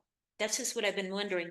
So many people have been led to believe for decades that we are a public government, that we're their government, because we've put ourselves forth to do that at times since 92. Are you serious? What do you mean our The people- government? Do people really believe that? I Well, think we're so. not their government. Not What that do we're you the mean? government, we're the hub, we're the place they go, we're the place they can vote. What if they understand that we provide don't have to services. be that we're not by law that public entity? I Well, mean, So I mean, it's Just to it's a matter support of what shift- Shirley's saying, at shift. that meeting we had, that seemed to be the sense that we were taking away some power that people had and. Oh, yeah, and- their voice, they say, you're taking away our. Well, But from, voice over the library? I mean, Yes, come on, I- what kind of a voice is that? well, but you know, But from we're what I've not read that too, organization. it is true, I think, and again, this is just sort of board source talking. That, you know, when you do go to what people see as a membership organization, and you say, that's not really what we're gonna be. That It's a isn't tough- usually, it's a- it's a difficult road to, you have to get over a hump. So I And think, that's where we but are. I think to support what Shirley's saying is, they think of this library as more than the library. And I This think library that's is- exactly what we need, lots of It- information it's- and education about what a library is, what a library does, what our boundaries are, and if there are other needs. We provide information services, needs, or whatever the library typically does to help provide for those needs. I think Susan brought up something extremely important. As everybody else has. This may be the moment of the birth of municipality. I don't want to see condominiums either. And some zoning could protect the acequias. I mean, protect agriculture. There's a way in which the future is staring us in the face. Now, I think like if we really have a sense of being able to, and that way the library can operate within its realm of control, okay? Which it has certain ways of operating that Susan had brought up. Now, if people want more voice, more vote, then there needs to be a municipality established, separate from the board. That's a whole other thing. And maybe that's not our baby, okay? And, you know, this may be the time. I think it would be great. I don't want to see, you know, certain people just coming in and just, you know, imposing a lot of non-rural kind of things that might pollute the valley or whatever. I mean, that would be great. You know, maybe it's time for that municipality Okay, consciousness to be born. but that, I mean, my understanding is there was an effort a few years ago to even start talking about incorporation and. Yeah. Those people almost got run out of town on a rail and tarred and feathered and, Yeah. because immediately the issue of taxation comes up. Yeah. Yeah. And that just kind of, Well, let's let somebody else solve that problem. yeah, Let's that's- just do our bylaws and let's Exactly. get it done. now here's Let's what be I was gonna library. suggest. Go, library, go. Okay, let's take a vote here on the notion, just to get our sense here. Of membership or not. If we don't have membership, then that obviates the opportunity for members to vote. And it is kind of crazy that somebody under the existing bylaws, somebody who hasn't been in this library in 10 years. can find their library card from 10 years ago, come in and cast a vote, and their vote counts just as much as Maggie, who's been volunteering here 3 or 4 days a week and been on the board for 6 terms, and she gets 1 vote and that person gets 1 vote. Is that the right way to make an organization a strong, effective organization? I don't think so, but let's see what the rest of you think. But my idea is if we present this at the meeting in January to the membership, which has to vote on, we need to offer 2 things. One is the option of not the option, but the actual alternative of quarterly, and I think we should go to quarterly just to make it clear that we really want to hear from them. Community advisory meetings, where the board would listen to whatever they want to bring up about the library operations. And second, a clear-cut process by which we will select board members, by which board members will get elected, where people can nominate themselves or be nominated, but they have to accept the nomination. And then a process, kind of like they do with the co-op, where they present at a board meeting what they would, why they think they're Yeah. would make a good board member, their commitment to have read the handbook and all the rest of it, their commitment to, to work their tails off. And then, but then we would vote on it, or the board members, whoever the board members are, would vote on filling vacancies. So who holds us accountable? Ourselves. We do. We have to, so. There was no accountability much at the No, last there is board. accountability. We would have to sign, first of all, that we're not going to, I forget the name of Leadership it. matters, and that is what kind of a board. Yeah, A board yeah. holds each other. I'm trying to play, I'm repeating telling what you, all these things I hear that's- from people in the that's what community. I'm telling That's you, what the I'm bringing board- to the The table. board holds each other accountable, and so does the state and the federal government, right? If you don't do the right things, if you don't file the right things, you're dismissed, you don't have good standing as a 501c3. If we don't have good standing as a 501c3 and we apply for grants and they check with the Secretary of State and we haven't filed all the reports in a timely fashion or on time or correctly, then they won't get us funded. That's how that works. I forgot, Susan, what that paper generally board members are usually asked to sign, which is essentially that you're not gonna misuse funds and it's not gonna go in your back pocket, but I forget what that letter is, but there is usually a statement that you have to sign where you pretty much promise that. I mean, our promise has got to be, I did get money for us to do board training. So and then board training, yeah, obviously. Yeah. we'll do that, but it's. I In gotta get January. through a session first. I gotta get through January and February. Now, we already have in our existing bylaws, a statement in Article 11, that the board of directors may amend the bylaws by a vote of 2/3, Oh, yeah. which is kind of like. And that's inconsistent Yeah. with the earlier part of the bylaws, so. As long as there's written notice to the board of directors. So, I mean, it's really like a total contradiction of Yeah, the yeah. membership idea. Yeah. And I didn't want to bring that up at that meeting the other night because I would have been tarred and feathered. Why don't we go ahead and decide now? But which so direction we're we do gonna need to decide. I mean, it's not like that we're running any risk by proposing this. If they voted down, they voted down. But I think we should at least have a conviction among ourselves of what the best way of dealing I with this is. agree, I And agree. recommend that to them, Mhm. and then we'll see. Okay, I'm fine with that. Okay, so let me, you want to make a motion, Susan, that we adopt the deletion of the membership concept from the board, from the bylaws? Do we have to vote on it here tonight? Yeah, we Well, should. what we're, so we move ahead, I make Okay. a motion that we delete the membership. that we propose deleting the membership, yeah. Yeah, we propose deleting the membership from the the membership Provisions. provisions, thank you, from the bylaws. I'll second the motion. Okay, now, open debate of that concept. Chuck, you have qualms, yeah. Yes, I'm not there yet. Yeah, And I think we need to do a large amount of community work. oh, absolutely, I mean. And if we get through the community work, I think within a few days of some activity, we will have a sense of where it's going. You know, whether it's a non-starter or whether people will gradually go along with it. I may be unduly influenced by what the community wants, but that's where I am. I do think that, you know, I can imagine, I mean, I to the bylaws committee, I documented a case when I think, you know, if we had had voting in a particular way from the community, it probably could have prevented some of the worst of what happened in the fall of 2023. Well, what was the date we set up for the annual meeting? We didn't set a specific date. I thought we said it January.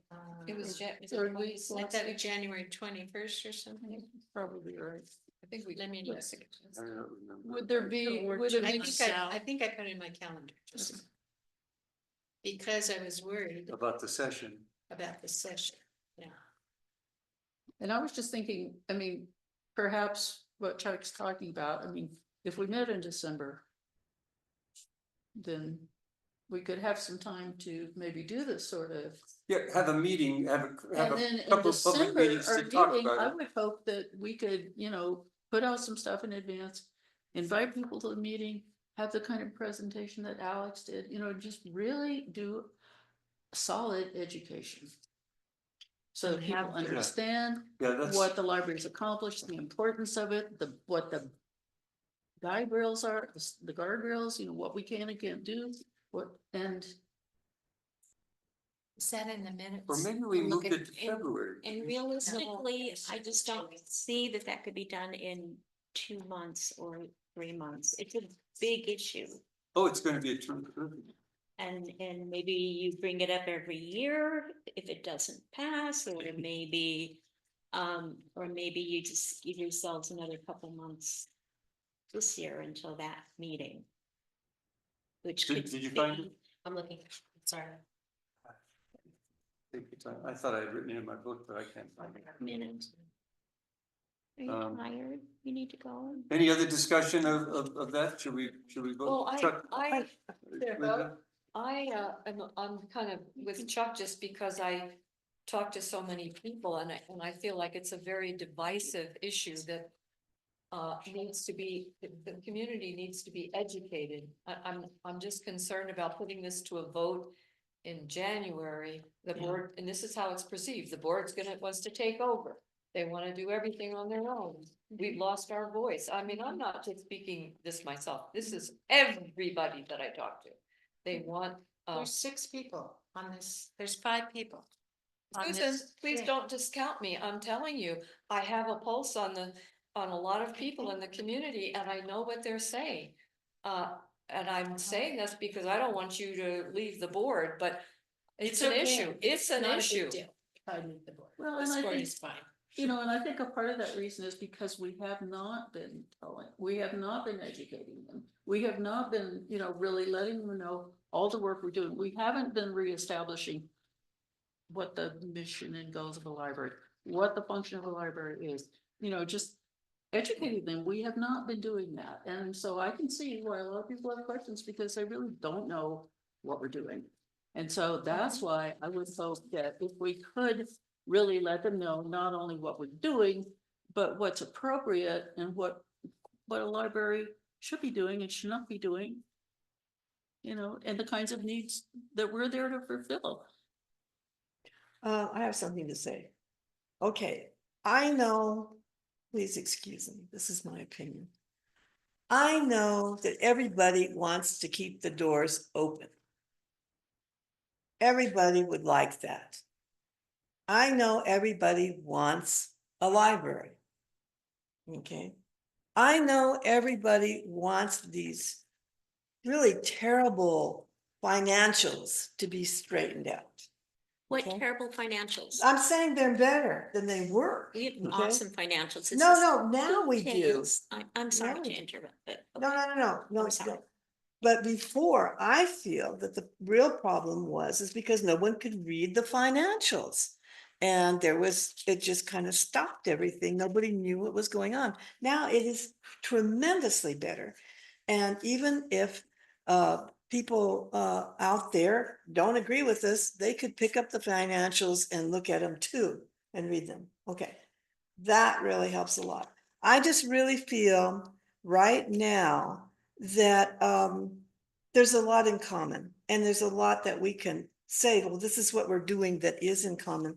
I am for the non-membership right now because we haven't even gotten to the first page of the bylaws. And you know, I see things, it doesn't have to be that way forever. Maybe there'll be other ideas, but I think for now, I think that's gonna help tremendously because we can't look at where we are. We haven't even looked at the first sentence of the bylaws.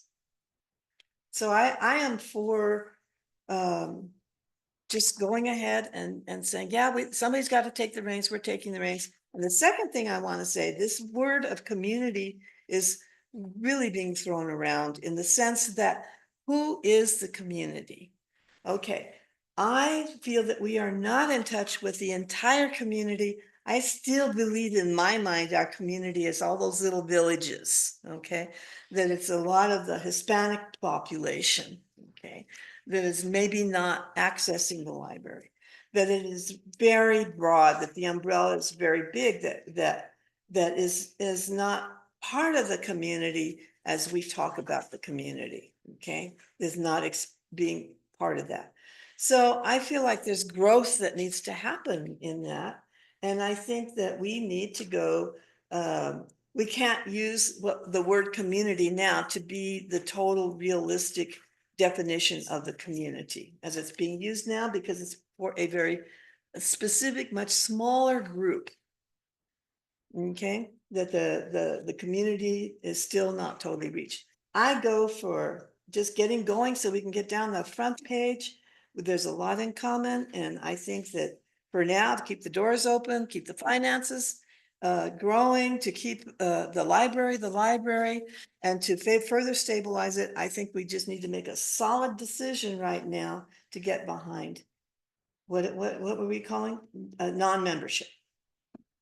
We should call it something else so that non-membership may not be the right word, but we need to do something that is gonna pull, a ship can't have holes, you Okay. know? So my We question see, for you two at people who are, January, we didn't set a We specific didn't say, date. yeah, I was just gonna say, At 7:06, motions to delay bylaws, we just set a special meeting in January. in January, Yeah. yeah, we didn't have a specific date yet. Yeah. so we were kind of talking about a scenario if we were not a membership, or what kind of scenario would you two imagine that addresses, you know, what you're hearing and what you're feeling? Well, we don't, maybe In we, terms of, Well, what should we be doing at this? number one, somebody, I think Jerry floated the idea of having a community meeting where we talk about this. And, you know, kind of educate people. You've been talking about educating. Yeah, they need to be educated. Well, very few, you know, Susan, you have a lot of experience. This is pretty much unheard of in 501c3s. And so, you know, I don't think people know that. No. And so, you know, just kind of educating people on what it is.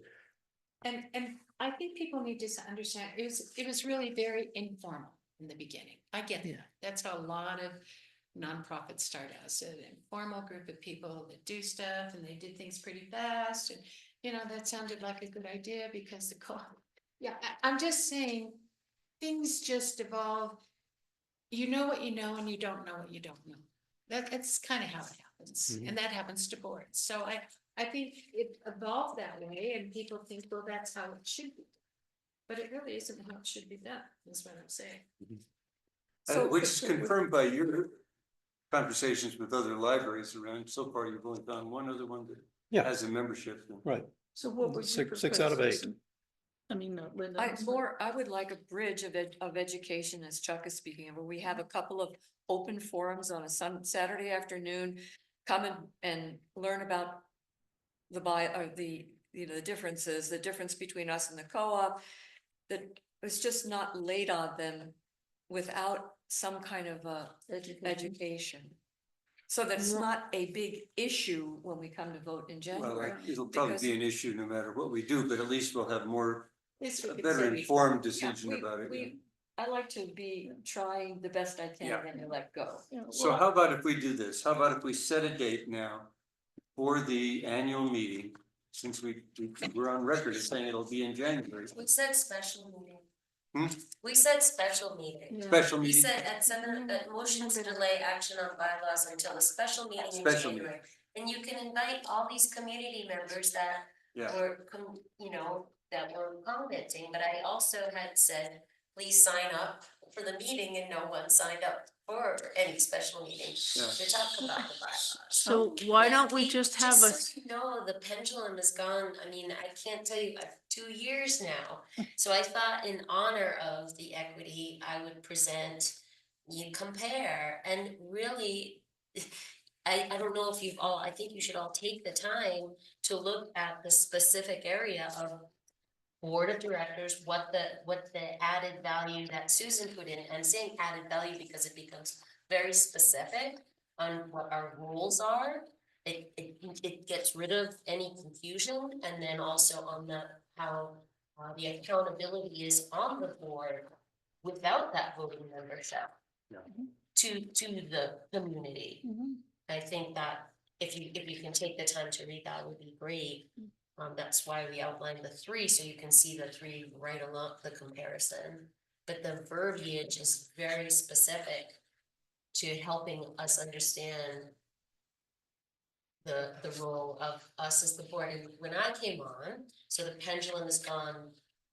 There was that in 2003, everyone was up screaming and yelling, and I don't think I said a word for 6 months when I was on the board because it was beyond intimidating.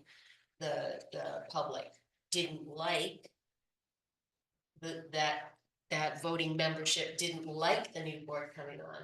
Now it was just the opposite, that those all resigned and all that voting membership didn't like this board coming on. So you see, it's a voting, it's a process. And I go back to what you said about selling, where it sounded awkward, but it's the truth. We have to sell ourselves, we have to show the bios, we have to show the responsibility to the community, what we're gonna do in the best interest of the community. That's how I view it now. I've come full circle with it. Hope that makes sense. Yeah. yeah, So how about if we set a date for the special meeting? And then, at least on 2 previous occasions, earlier occasions, we schedule open discussions of the idea of doing away with voting by membership. And just let people come and express why they're so opposed to that. And we try to get into a dialogue and explain why we think it's still a good idea. Go ahead. well, I like that, well, but I think we need to really have a package, an informational package, and not just like open discussion. I think people need to be educated. Yeah. And we That's should fair. say, just like what Alex did, I thought it was beautiful with the co-op. Here's where it's been, here's what we do, just, this is what this library has done, this is what a library is, that sort of thing. And it needs to happen after the Christmas season because nobody is, I mean, Yeah. we might have to move Yeah, the our special meeting to meeting. February. I I mean, was thinking of late in January, the special meeting, maybe Thursday the 30th or Friday the 31st. And then the week before that, and the week before that, the week of the 15th or the 13th and the week of the 20th. 2 other meetings, but just to see what, what we're gonna have to contend with in terms of discussion and try to present our best case, why this makes so much sense.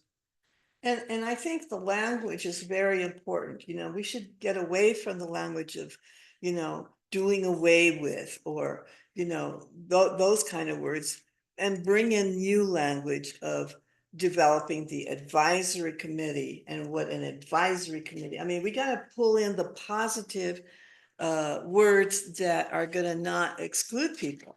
Yeah. And but allow other possible venues and avenues to grow and to give people other things to think about rather than being excluded. Because honestly, I don't think we want to exclude anybody, not really. We all No, want the and- same and thing. that's why if we present ideas for these quarterly meetings where if you wanna hold us accountable, you come to that meeting and ask us, what the heck are you doing? Why aren't you doing a better job of that? And then also how we'll go about filling these vacancies when they occur on the board, a process by which people can be nominated or can nominate themselves for consideration, something like that. I think But we make need- that part of the package. Yeah, we want good bios and we want people to really think about what their contributions are gonna be. You And know, I think the timing still feels very short. Like I would like to see if we're gonna talk special meeting, maybe February, because, I don't know. February's not. a It bad feels like time. we're in December already, to me anyway, and, We are. you know, and. My birthday's around. But we, I and, think- you know, the and dilemma then- there is we promise We January. promised January. And so we say, no, we're not gonna do our January meeting until February. We yeah, just Let's do it. immediately. Let's do do it. it. You know, if we win, we win. If we don't, we don't. And you know, then it becomes something else. And that's fine too. How about You know? January 30th, a Thursday night? Yes. Yeah, that's good. And let's just move forward. Move forward positively For for for the the good of special meeting. all. the special For meeting. the And then voting meeting. Previous yeah. week, Hopefully we'll have a couple of other. So we have to have some- informational- previous week, we'll have an informational meeting on Saturday afternoon. This is quick, the Saturday, meeting, the the 30th. 25th. What kind of meeting? 25th, Okay, and then on, and one more before. and one that? more before that. And that would be Saturday, the one before that, whatever. We're we it is. do a night think- meeting for the one before that, Thursday the 16th. Would that work? In January? Yeah, we don't go into session. till You don't the go into session 21st. until the 21st. Thursday, is that a night? No, okay, the afternoon is of the 25th, like 3 o'clock or something like that. Yeah, And then a night meeting, you're saying, Jerry, on Thursday, the 16th? uh-huh, And then the special At meeting 6 would or be, something, or, yeah. Now, what Linda, is- you were saying it should be 2 Saturdays. Do you think? no, that's fine. I think I- one I- Saturday, one because I wanted Thursday you to night. Be there. Okay. that'll be good. People, some people can't can. come on Saturday, some people can't Yeah. come on Thursday night. Yeah, and then Thursday, I'm sorry, the 30th was at the special meeting. So Yeah. Thursday night at, 5. 5? Well. No, when- I don't think later. that Too early? people, yeah, too, Oh, people okay. get off work, Okay. they're still You driving call. home. I would Okay. say 7. Okay, Oh, so. 7 even, okay. At the end of And- this deciding, please repeat the exact Yes. meetings, what they are, and when it's decides, I can put it in my calendar. By the way, I'm away the whole second half of January. Oh, no. Yes. You tell us now. Um, Well, we Um, told them we do it in Desiree. January. But, Yeah, yeah, so you wouldn't even be here for, would you be back by the 30th? possibly. We Can can you move zoom? that special to the 31st, if that gives you an extra day, the Friday, the 31st. Would Okay, that be any better? probably. Well, let's do that. Let's move that to Friday, the 31st. Okay. And then we'll have, And, yeah, and I would hope that we would actually take advantage of this first one as an opportunity to start off with education from us. And a You know what I'm saying? history. Like, instead of, so we don't have to answer questions about stuff that we've already presented. Yeah. You know, and we work on them, and I'll be happy to work So- with people on what this presentation is. So what happens before the 31st? We're having some 2 meetings, meetings, 2 informational Educational meetings. meetings, 2 educational meetings on, I guess, the proposal to take membership provisions out of. And the did you have, bylaws. did you establish dates on those? yeah, Yes. yeah, we said that Saturday, the 25th in the afternoon, 3 At p.m. 3. Yes. 3 p.m. Yep. Yeah. And that's just an informational. So they're- Educational, yeah, and Thursday, the 16th at 7 p.m. And they're not public forums where people Okay. get to Okay. express their Well, there will opinions. be. Well, yeah, It's I just- mean, yeah, we wanna, It will be a public forum. I just feel like it's important for us to lead off with the package of information, so we're not having to go over and answer stuff that we have already presented, you know? Here's what we are, here's what we do, blah, blah, blah. The 16th. And then, I don't know And what then that people means can really. what you're well, talking- again, you know, like I said, the picture in my mind again is what Alex did with the co-op, which I thought was very informational. It had history, it has, you know, it had graphics, it had I never saw that, so I can't. oh, I thought it was really- very powerful, and I think it really made a big difference. Oh, we did a graphic presentation. He So- did a number of slides that really showed history, statistics, blah, blah, blah. so the one thing we didn't set was a time for the meeting on the 31st. the special meeting? Should that be at 7 or 6? 7, I think was what was Friday proposed. night, 7? Is that when it Friday is? night. 7? it's our usual meeting, 6? Our usual meeting is at 6. Mm-hmm. The thought was, is that too early? Well, no, I guess not. Oh. That's our usual meeting. We gotta stick to that. Thanks. 6 It's PM. gonna be cold. Okay. Hope we don't get snow. Okay, Now, please let's tell go me. back to let's go back to the motion. So the motion was that that in the bylaws that we present, that we recommend to this special meeting, that we include the provisions as written by Susan's committee for voting. Who gets to vote on bylaws changes, gets to vote on membership? Not a member, board membership. Is there any opposition to that? That doesn't mean you necessarily agree with it. It doesn't necessarily mean you think the community is going to agree with it. But do you have any reason to present anything other than that to that meeting? I mean, I don't think we should present 3 sets of bylaws at that meeting. Totally We agree. can say, these are the bylaws, have we put them out? We put them out on our website. People could look at them now and all 3 sets, the way you had set it up, Jennifer. I have not, but no, I can do that. I actually Oh. think people found that confusing. I think it's easier if they can read 3 different Well, sets. I take that back. I did that and that was the whole anarchy. Everybody said it was crazy. Yeah. I think we did ought was to, present yeah, that at the Yeah. annual meeting. we need to make real progress on one set of bylaws, and that's what's gonna go down. It either makes it or it doesn't.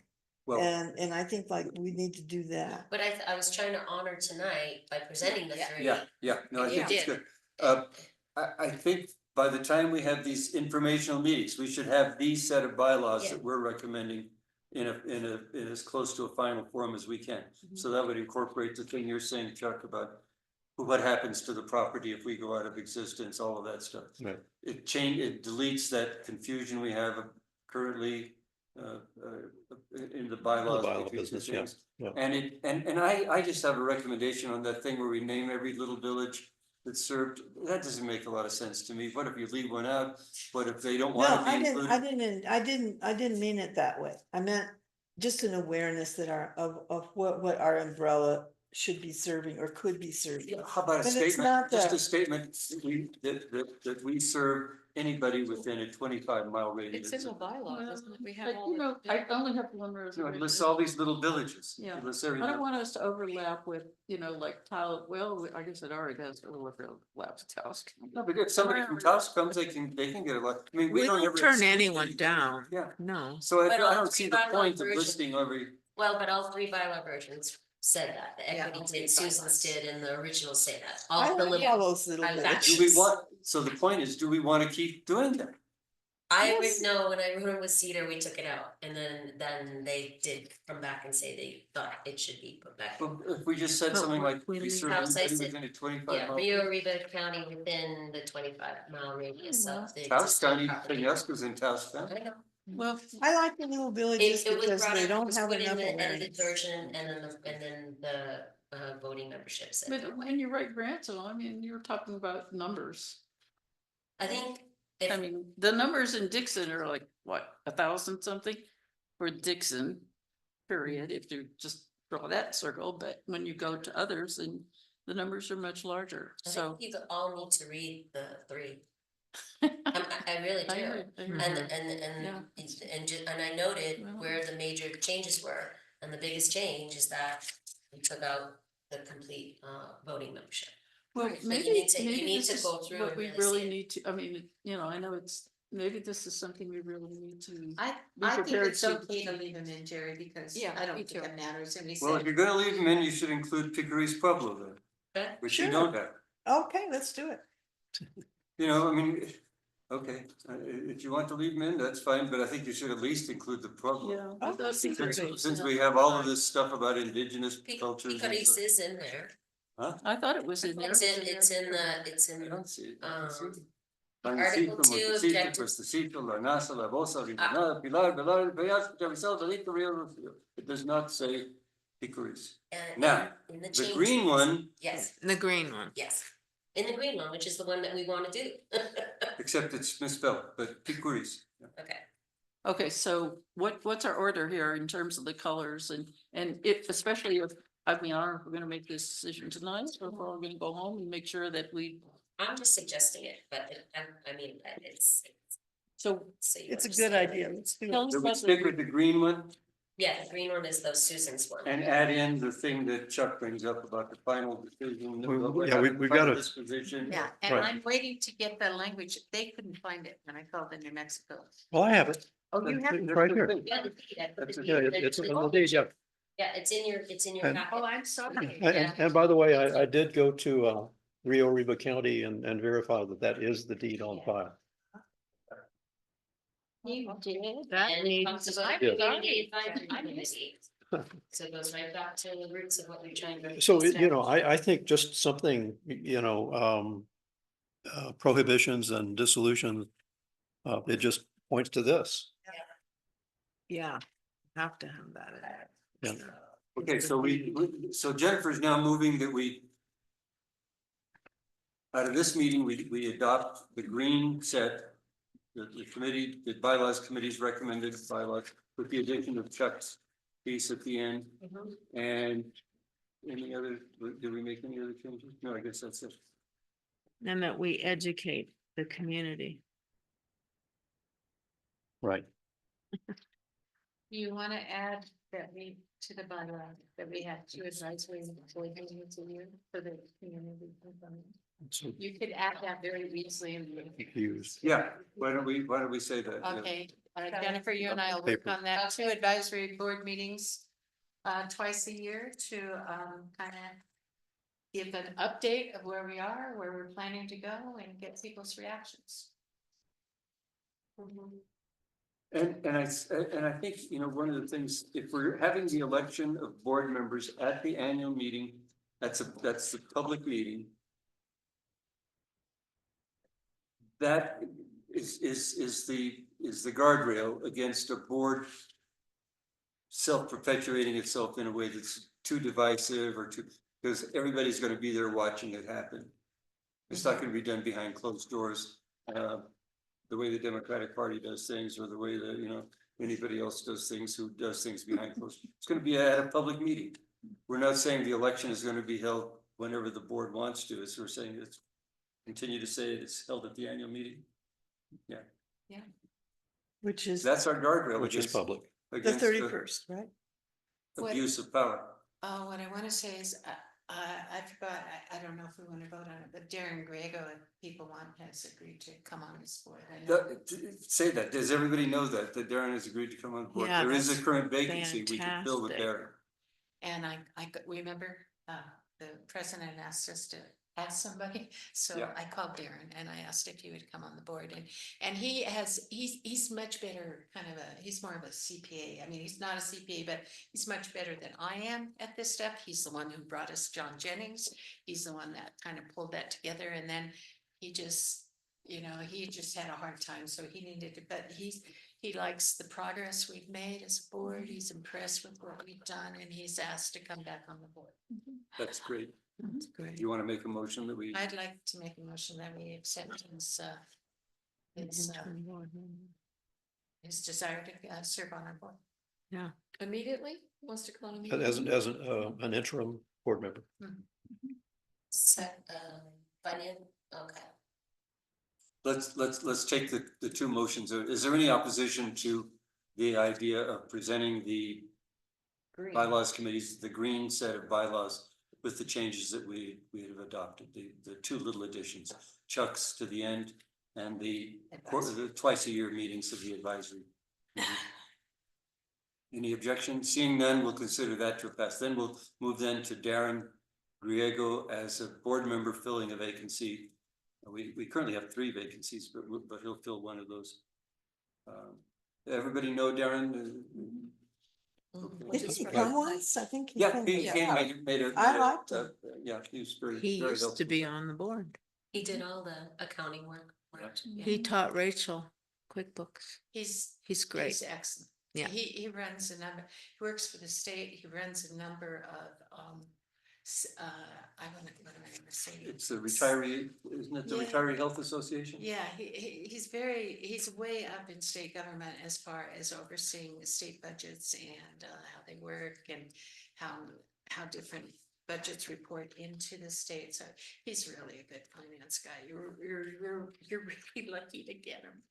Really, much better than me, much. Oh, no, we better. want you to stay on the board, so stay, Huh? stay on the board, don't Okay. leave us. He's not leaving. Good. Now, is he So from should we vote on here? that? Yes, Is he yeah. from here? Yeah. So moved. You have a second? Any objection to accepting Darren as to fill one of the vacancies on the board? Okay, so we can have him. Now, what if he opposes you on this bylaws change? It's all for the bylaws. Okay. We had a lot- All right, you'll still accept, you'll still. I don't, we had a Okay. long talk about it. Yeah, Uh, he doesn't understand why there's a membership vote. Yeah, it is very unusual and I was taken aback when I did. And he was in the middle of the board when they were going through a lot of problems, so he really experienced all of that, so. And so I give, yeah. And he still wants to come back. Well, he likes this board. He likes what this board has done. And he said, yeah, I'll come back. He wants to serve, which is. wants to Okay, serve with now, the- now there was that we're gonna get to that under new business, Oh, but I'm sorry. we had, before we got to that, we're gonna do job search committee work. And that was, who was on our job search committee?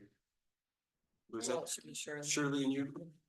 Most. Well, Jen, is this for public discussion? Yeah. But have you, Oh, you and no, people I of mean, the- you already have people that you're gonna name or? For the executive director? no, this is for the ED. No, so we just wanted an update on what's happening, not a final report. No, it would just be myself, Linda, and you. Yeah, the executive director is in the future, that's not what's happening right now. No, with no, Archie. yeah. So we were gonna review the Job description. description. The job description, that's what it was. It's just a job Yeah, description. so go out to the end. That's it. Yep, just the job description. It was, it's the last page in your packet. Yeah, good.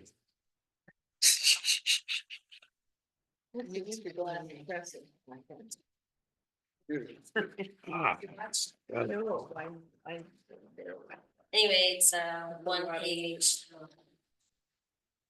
I had some comments. You want to hear Yes. mine or does everybody else have comments too? I guess everybody else probably does too. I've looked over it so many times and. So let me start with a couple of questions. Do we need to set educational requirements for the ED? We don't, we don't have them in here, but should we have some? I did on the backside, I did the classification summary, so if you want me to, yeah.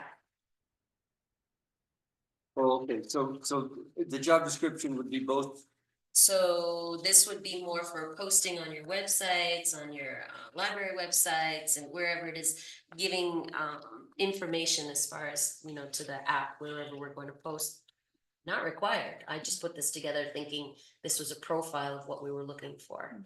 we should put it in the actual job description too, not just what we're gonna. post. Okay. But I think we're kind of confusing the two jobs. That was my impression. Because you're saying Master of Library Science?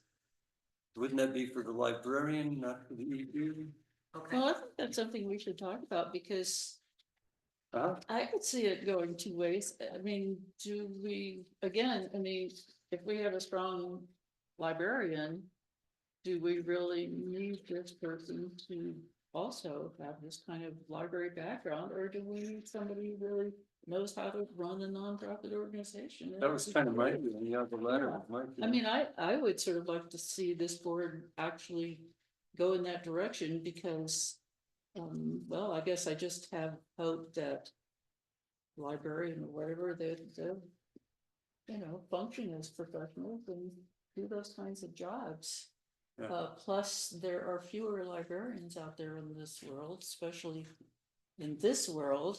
You know, we're not on the East Coast, the West Coast, then they're probably people that have nonprofit experience. That's my guess. I mean, you could just say 4-year undergraduate degree, get rid of those 4 bullet points and keep the in-depth knowledge of librarianship. That one's good, yeah. Yeah. And you know, you asked the question about adding verbiage about DEI. Yeah, I think it would be good, some kind of Yeah. general, you know, familiarity with, demonstrated, awareness of, whatever, that kind of thing. I'll come up with Susan?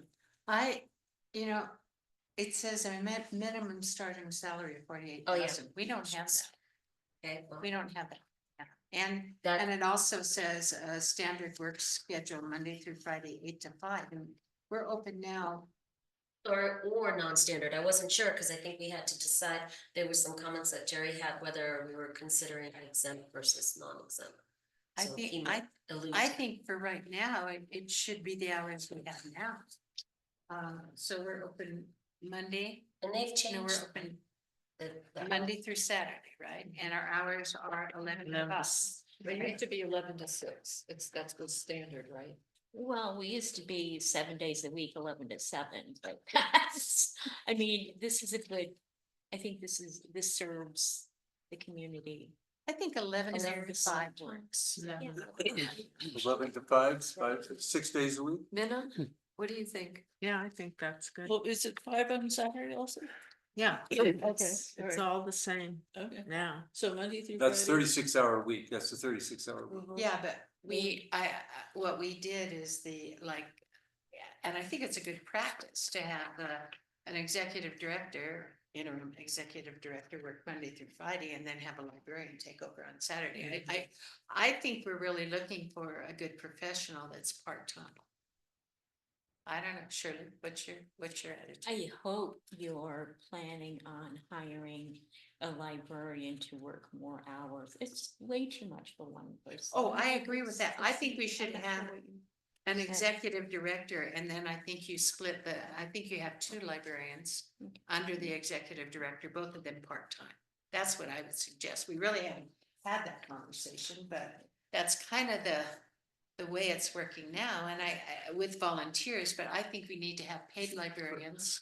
I get it. No, that's what I'm talking about. Yeah. 2 paid librarians assisting the executive director. So the executive director is in there, whatever that is, 32 hours a week for 5 days. What is that? 6 hours a day? 6 times 5, so the director's in there 30. 30. And then you have somebody work 20 hours a week and another person work I don't know, I guess 20 hours a week. That'd be Does that make 40 sense to hours. you, Minna? Hmm? Does that make sense to you? Minna and I'm I used to curious. do about 24 and 24. For librarians, 24 and But 24. I'm We still stick going with back that. to what you said, we don't have 48. If we don't have 48, how are we gonna have 3 people? Well, Maybe 18 and 18. I mean, that's, you almost have to do a budget before you do this, you Yeah. know what I mean? Yeah. And talk about the staff, and we haven't had that conversation, but right now. We have. 1 person at 30 hours a week, that's you, Shirley, right? Without a job description, I should add. Without a job description, but we won't go there, but I We get won't it. go there. It's 30 hours a week, and then Minna, how many hours do you work? I only work Saturday and Monday. So you work 12 hours a week. Yeah, And then did we hire a temporary librarian?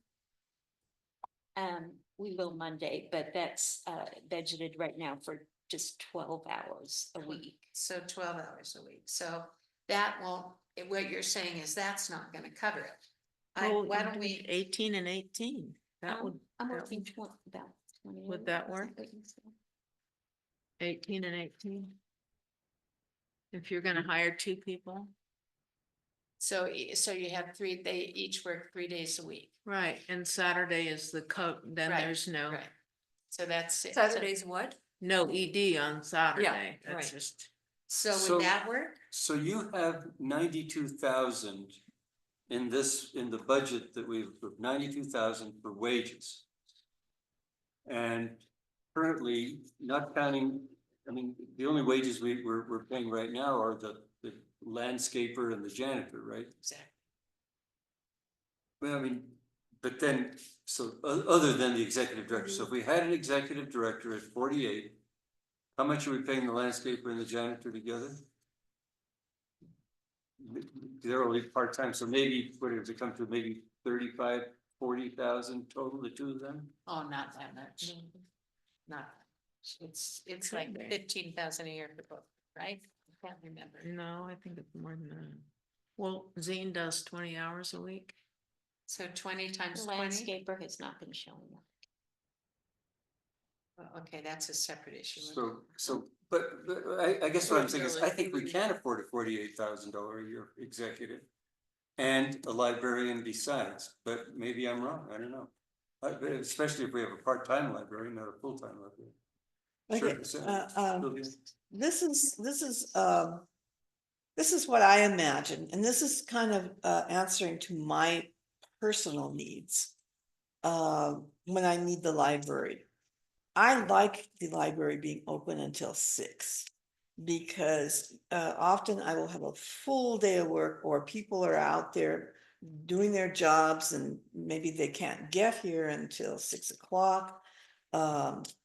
I really liked that 6 o'clock end time. Something like that. And then the other thing is that I feel is really lacking For the team. is we need well, I don't mean this, I mean this as a plus, okay? We need a huge upgrade in technical assistance.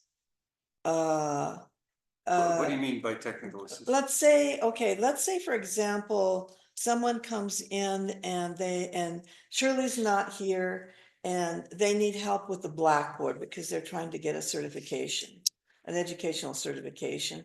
And for them to get and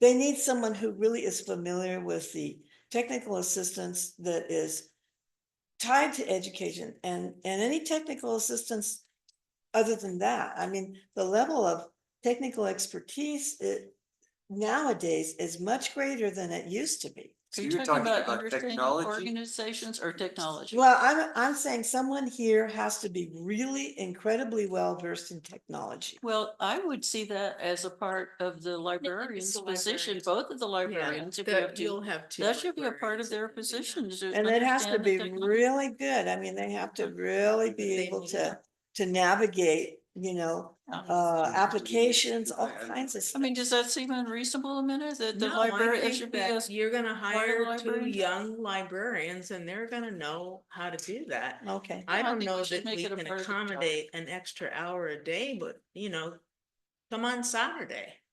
There'll be somebody that can help. People have told me that between 5 and 6 is very slow. Yeah, it that doesn't hardly make sense anybody- to have that, no. I guess But it's you an all- affordability. People issue, that right? work can come on Saturday and do their library thing. They get their books out or. So the budget right now is an ED at 30 hours, one assistant librarian at 12.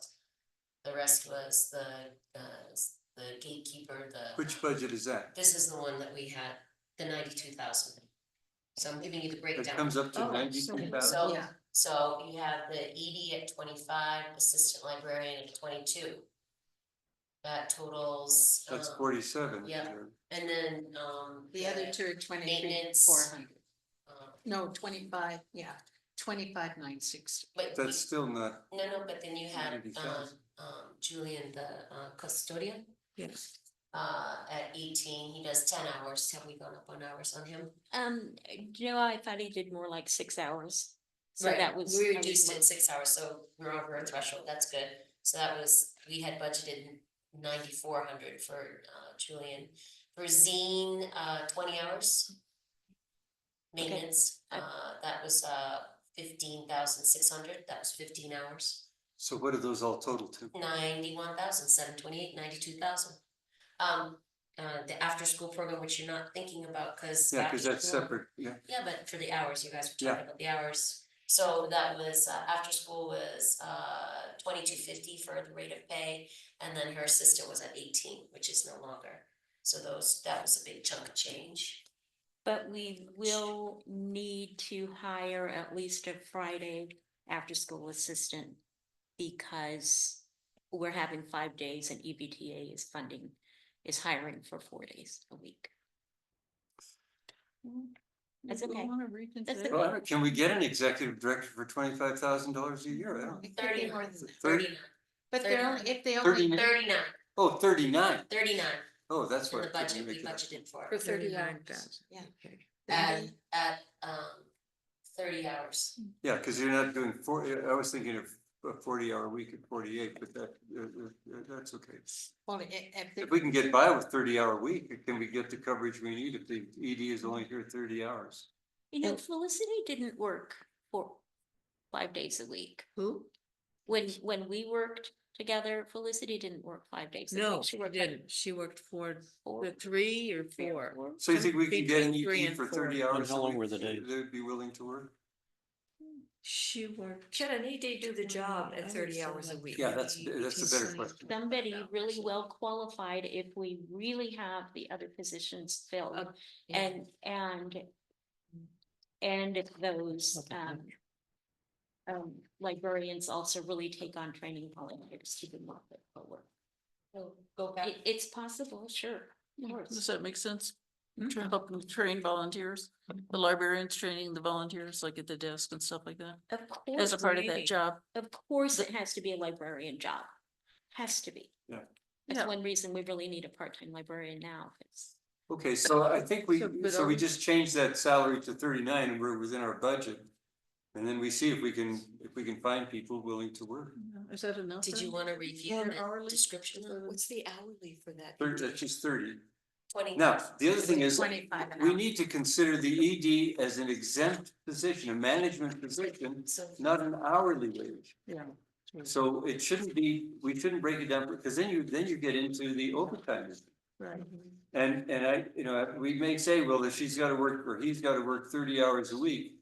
But in fact, if there's something on a Saturday, then they need to come in and they need to stay late, and it turns out that we're not in a position to be able to pay overtime. That's it. We may describe it as a 30-hour a week job, but if it really takes 40 or 42 or 45, we still can't pay more than the 39. That's our dilemma. But we don't want to paint ourselves into a corner by saying, well, you're not an hourly employee, then they're eligible for overtime, time and a half for any hour overtime. well, possibly the ED could work more hours for hourly pay, and the librarians could be scheduled an hour less per day or something like that. And the ED could run the front desk, but also probably get a lot done in the office. No, I hear what It's another Sherry's way to. saying. I think it, to not put them on an hourly. I think we should Maybe. have 2 assistant librarians, or 2 librarians Mhm. at $22.50 an hour, which is, it's 21,000 basically a year Mhm. for each of them. That's not the fringe, which is another, Yeah, practically 25%, 10%. 30%. No, it's only 10 because we don't do help and anything else. We're just But doing- even FICA is 12. This FICA is 12 and unemployment and workers' comp add a little bit there too. So, I mean, you're really looking at least 12 to 15% fringe, Okay.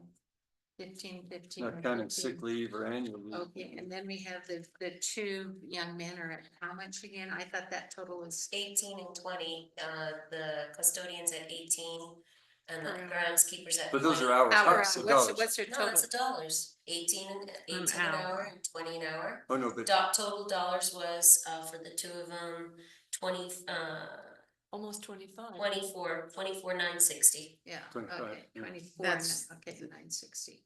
Okay, so what Which you got there compares to is the- how are we 40 comparing and to the 40 is COLA funders? 80, you're at about, if we had 2 assistant librarians, or 2 librarians, Mhm.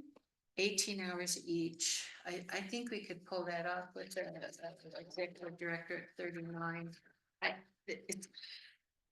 It's hard to do this all at once, but let me see, so I have 2160 plus. Oops. well, it's not gonna be a problem this year anyhow, because No. we're halfway through the year. Exactly, So, I mean, exactly. we've got time to work on this and maybe find more money. I mean, ultimately, the desirable figure would be 40-hour week for the director. And then 2 librarians, maybe at 30 hours. a If week. they want to work full time. You Yeah. might have directors Yeah, who don't that's want right. her. Then maybe I they mean, don't want to. So that total is 109, which I think is totally doable. Uh, you know, that's salaries and then you still have to do after school and all that other stuff and put in here. So, you know, The after I, school. I just can't do this right now. I No. can come back, I can come back with we're gonna have a December meeting, so I can come back in December and we can lay out this budget. I Except that can't we do we this. need to get that ad out. And the ad ought to Oh. say what we're expecting. But Well, I Rick, think we that's the- could do it. to look at the job description. I reworked it. So you can look at the job description and tell me if we need to Yeah, edit it Yeah. more. Can I just ask, are these salaries commensurate with what the co-op is paying? I mean, is the cleaner bit making the same here, the making there, is it, You know, I don't know. I haven't Sure had we time. pay Do you, a lot have you, better. anybody Well, called that's the thing, Espanola? I mean, why would Well, they have to yeah. pay better than next door? We ought to call Espanola and see what they're paying their library down there at the school. I have some other suggested changes Okay. because I think we have to be really clear Yeah. that the ED does not set policy. The board sets policy. And the ED answers to the board. But the ED hires all the staff. The board doesn't hire the staff. For example, the librarian should not be hired by the board. Now, the board may set up a committee to help the ED if they want to. But ordinarily, it's the executive director who hires the staff and the board only hires the ED. Would we, Should that be in the would we come bylaws? up with a job description? That is in the bylaws. I think it The should be. Board hires the Yeah. ED, that is in the bylaws and in the job description. Hire and oversee all staff in compliance with budget, organizational HR policies. Okay, And with support from the board where appropriate. So there in number, just in the job description, I think it should read, working in coordination with the library's board of directors, Where is it? which sets policy and policy direction and to whom the ED reports, just that little phrase. I'll give this over to you too. That's okay. He's reading it from his own notes. Oh, But it would fit into the okay. job description. So do they set the, okay, so, but we don't necessarily set the job description for the librarians. No, well, no, we could. We have We could. No, we can set the job description, but the actual hiring is the executive director. You already I hear did you. that. I know, I we wanted can to say something and supervise. that is, maybe it can't be done now, but what I would like to see done in the future, and I think it would help to retain people in their jobs, make them want to stay. And that is, and we could always ask the New Mexico Community College these questions. And the things that I really appreciated about that job was I did get Social Security, that there were those important benefits. Oh, yeah, no, we have to pay social. Yeah. Security. Yeah. that's part we of have it. to. Oh, they get Yeah. Social Security? Yeah. Oh, Yeah. excellent. Do they get the That's health FICA, that's benefits? 12.5%. They get health benefits. You Not might, help. Not They no. don't get help. no, okay, they don't get health. They Okay. get social Social security. Security. Yeah. You might really put that in the ad. Okay, Isn't there Oh, something? that's a given. that's by law. well, right? not that's really something among that people. they They, get. there's a lot of people who are doing jobs that don't get Social Security. Well, they're not on the books then. So the biggest because things I would wanna make note of is that, was applying for grants, making sure that that was front and center for. I had some wording on that too. I thought that one oversees the submission of grant proposals. Okay, So that could mean either writing them themselves or finding somebody to write them, just making sure that it gets done. okay, I put identify, apply, and oversee. Yeah. That's Okay. good. On your, under administration personnel in your listing, Yeah, number 6, you have create and maintain library policies. so that's a no. I would change that slightly to recommend library policies to the board of directors. With input from the staff and all the rest, you have to have it that they're making a recommendation to the board, for the board to adopt the policies. I think there needs to be a really clear distinction between organizational policies and internal procedures. Procedures, yeah, that's The- different. The staff needs to have a certain amount of freedom over the internal Absolutely. procedures. Absolutely. And along the same lines, the board really needs to understand where those boundaries are. Yeah. Knowing that, boundaries are always You know, we always cross them. They can always be gray. We're community, but there are, there've got to be, it's got to be a little respect there. On number 9 on your list, where does that say? Conduct Okay. annual staff member evaluations. That was a DEI related, It was a what? that was a DEI related concern, self-awareness. Well, I think it's okay if they do a self-evaluation annually, if, that's fine. Okay. But then share that evaluation with the board of directors for it to help the board of directors in its annual personnel evaluation. Okay. Or performance evaluation. Cause Makes the sense. board should be doing an annual personnel performance evaluation of the, And I have that too, if you wanna look at that. yeah, They'll have to be reworked. It's like a rubric. for the For board the evaluation. evals, Performance yeah. eval. Mhm. That's good. And then the last thing, on number 11, where you had work with, oh no, I had the wrong number then, where, Insurance, no, 12. Linda added. 12, in- yeah, it was 12. It's that, where you have a coordinate. Oh, where do you have it here? What Maybe we, I- Program coordinator? yeah, Work Linda, closely and oversee the program with and oversee the program coordinator. Make clear that it's each, that you're overseeing staff. all the different staff. Yeah. Program coordinator. All the different program coordinators. Yes, Yeah. clerk, Or just staff. or The yeah, staff. program staff, Yeah. actually, would be a better Maybe staff, yeah, overall staff. staff. And then under budgeting, the executive director, where do I have it? You have under budgeting? Yes, Oversee payroll reporting. Where is it? Number 4, prepare an annual budget for board approval. No, I don't think the executive director should. The executive director could, if they want to, or if the board says, prepare a draft budget and bring it to the board, but the board is responsible for isn't that the way you Well, that's, operate? yeah, but that's what it says, prepare actual budget for board approval. Number 4, prepare annual budget for board approval. Okay, that's good enough. Yeah, as long as it's clear that it's a draft. Yeah. okay. Draft. Yeah. Annual draft. Draft annual budget for board approval. Yeah. I like that better. And an annual budget draft for board approval. And then maintain the budget, report to the board on budget spending. Serve as a spokesperson. Yeah, everything else I thought was great. And the external, Linda, I added that in, we had it, but we didn't, just didn't. I know community outreach is a pulse point, right, for us, so external communications, or is that not necessary? Number 7 under budgeting really belongs more under external, outreach. Okay. Yeah.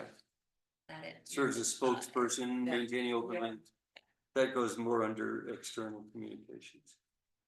Number 13 on administration personnel, the last one again, why is early literacy there? Isn't that included in number 12?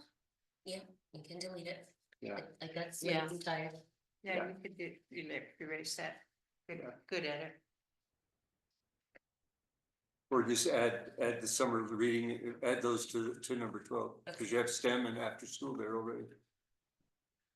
And then the description reporting to, can you just please give me feedback on that first paragraph?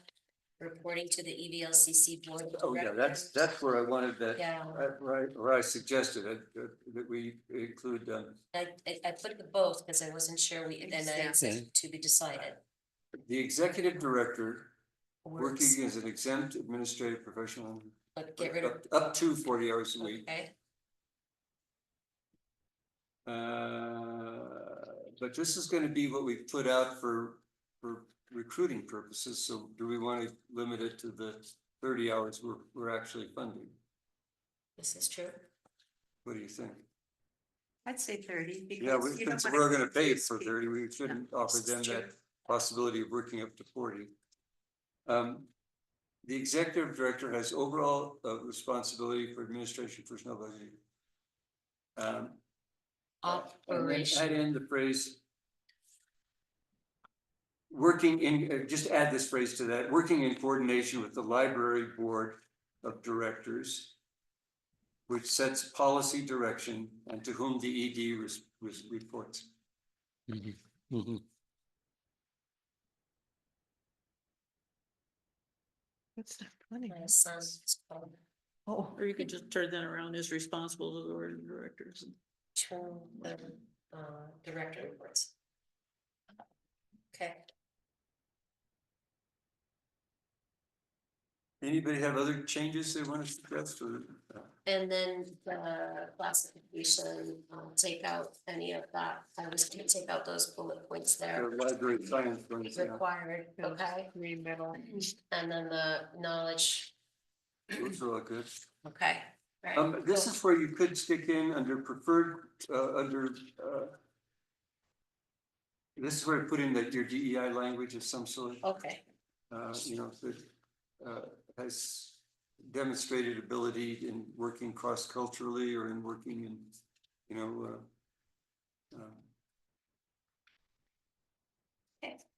Well, so that 1, 2, 3, 4, 5, the last bullet there, in-depth knowledge, are we leaving all of that? That they have to know all of that stuff about librarianship? well, that's what I suggested, but, see, I would say knowledge, but not in depth. okay. If you say in depth, I think that, you know. Yeah. I think Well, and knowledge- you're saying yeah, an that's good. experience with, you know, or the. Well, I think it would be an amazing bonus if you had a director and librarians with library science education. So what if it didn't say required education experience? What if it was preferred? Yeah, maybe Is move that that it? down to one of the preferred things, yeah. the other thing you could do is, you know, like doctors have to do this. They always have to, you know, go to seminars and things like that to upgrade their certification. And so they could actually be in training for these, you know, maybe go to training workshops where they can eventually get a certificate. Jen, they were talking Yeah. about moving under required education, moving the last one, knowledge, maybe down to preferred. Well, you're not deleting for, Master of Library Science and MLS degree and ALA from the required, are you? Yeah. Or are you? In- Can all those be under preferred, Yeah, except for the degree? Well, the undergraduate degree, yeah, the undergraduate degree. Yeah, undergrad. And what do they call it? Ongoing education? What do they call it when someone is constantly upgrading their certification? Or maybe the Well, library could even pay for that. We should pay for that. If they want to do something, then they should approach us and then if we have the money, then we would pay for that. But you don't have to put that in there. Okay. So did we just say that we're gonna move those others down to preferred? we could have some required education and experience. And we're putting out here for an executive Yeah, well- director position. Yeah, so I- the 4 years, and then what kind of experience are we gonna expect that they? I can take If off it's not- if they're certificate and not like- license and say required education and experience, 4-year undergraduate degree. I still think knowledge and experience. in my range I would makes say, sense. I would say knowledge and experience of a nonprofit organization. Yeah, Of a I agree. nonprofit. Yes, Rather than- yes, rather than library, yeah. Rather than librarianship, I think Okay. whoever really has to have knowledge and experience in nonprofit organizations. Management, Yeah, Okay, management and, yeah, nonprofit Knowledge. management. yeah. Mhm. You say both And nonprofit some management level of and library finance. experience? Where is Nah. that one again? We're I concerned. wouldn't get that specific. Okay. Specific. If they have nonprofit experience, they know how to run a budget.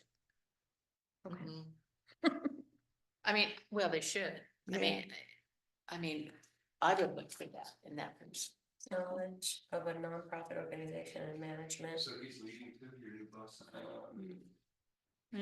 Nonprofit management experience. And that's it, okay.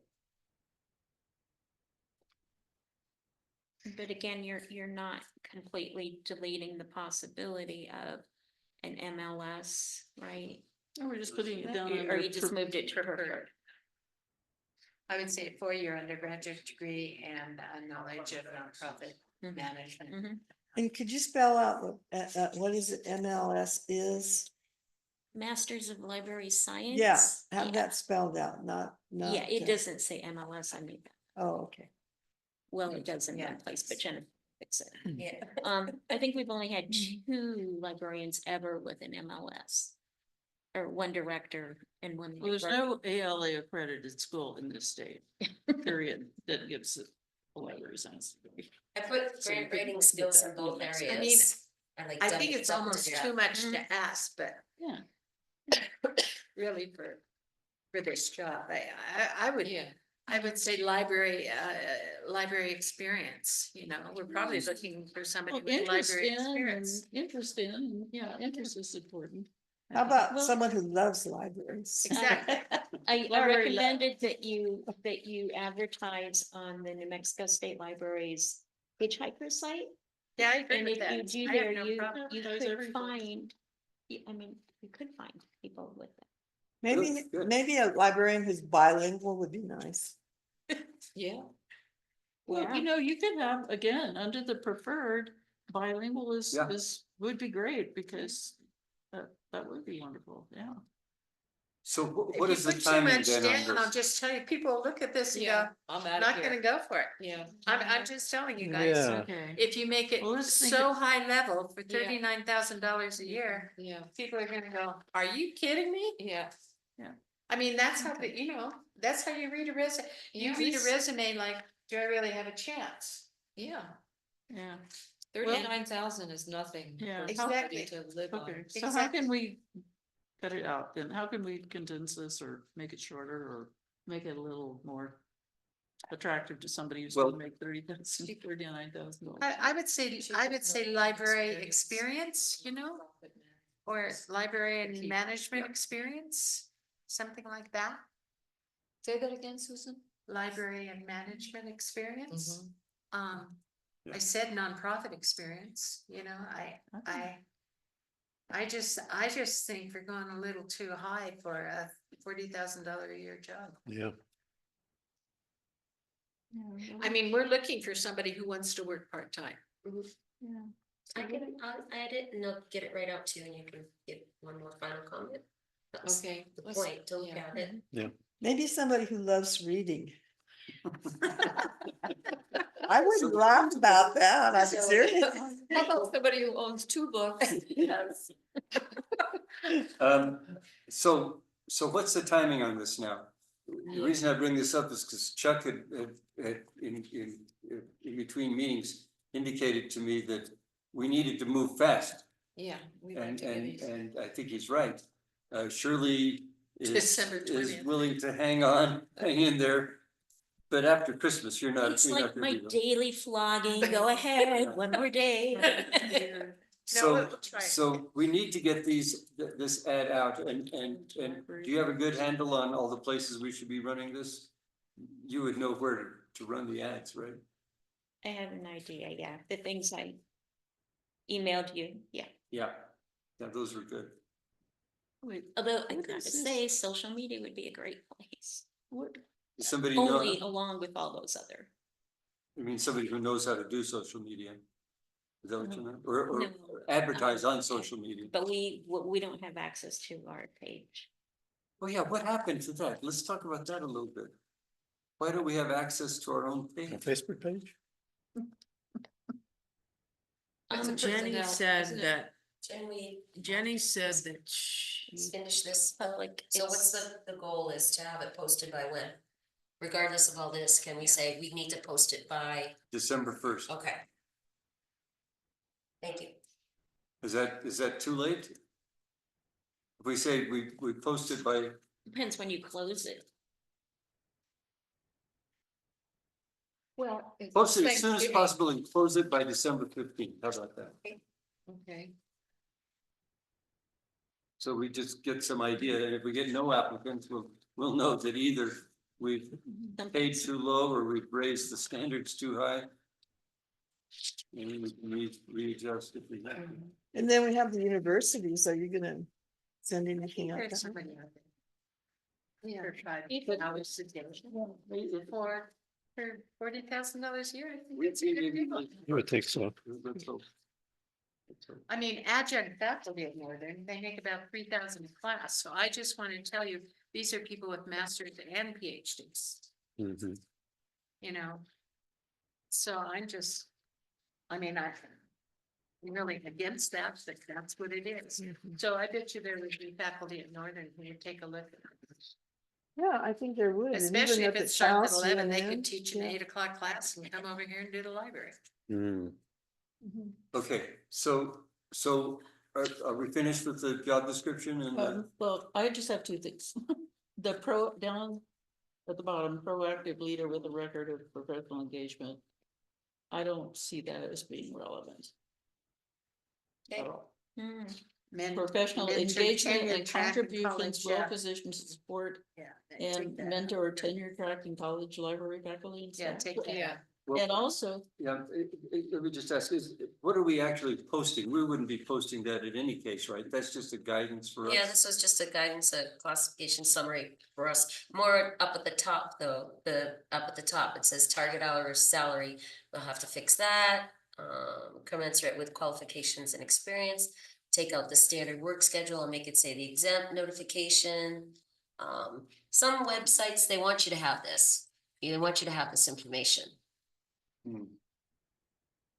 Click on the job description, apply now, so there's, layers to it. So it's The just better to Towson- be yeah, prepared. Yeah, the Towson News is good. well, yeah, that's fine. Okay. All right, well, okay. And so I then would just the like- job summary reports directly, did you read that? I thought that was good, but Which one, Jen? Temporary. Where are you What's- at? It is good. the on the classification, that reports directly to the board and provides overall leadership for the library and staff, supervises 2 to 4 staff members, oversees volunteers and supports their development and growth, ensures the provision of effective and high quality library services. This is kind of an overarching, Yeah. Oh, Yeah, okay, the that's job good. summary. Yeah. Yeah, jobs. It might be two That's to fine. six, it might be 4 to 6, 4 to Yeah. 8 staff. I would say 4 to 6.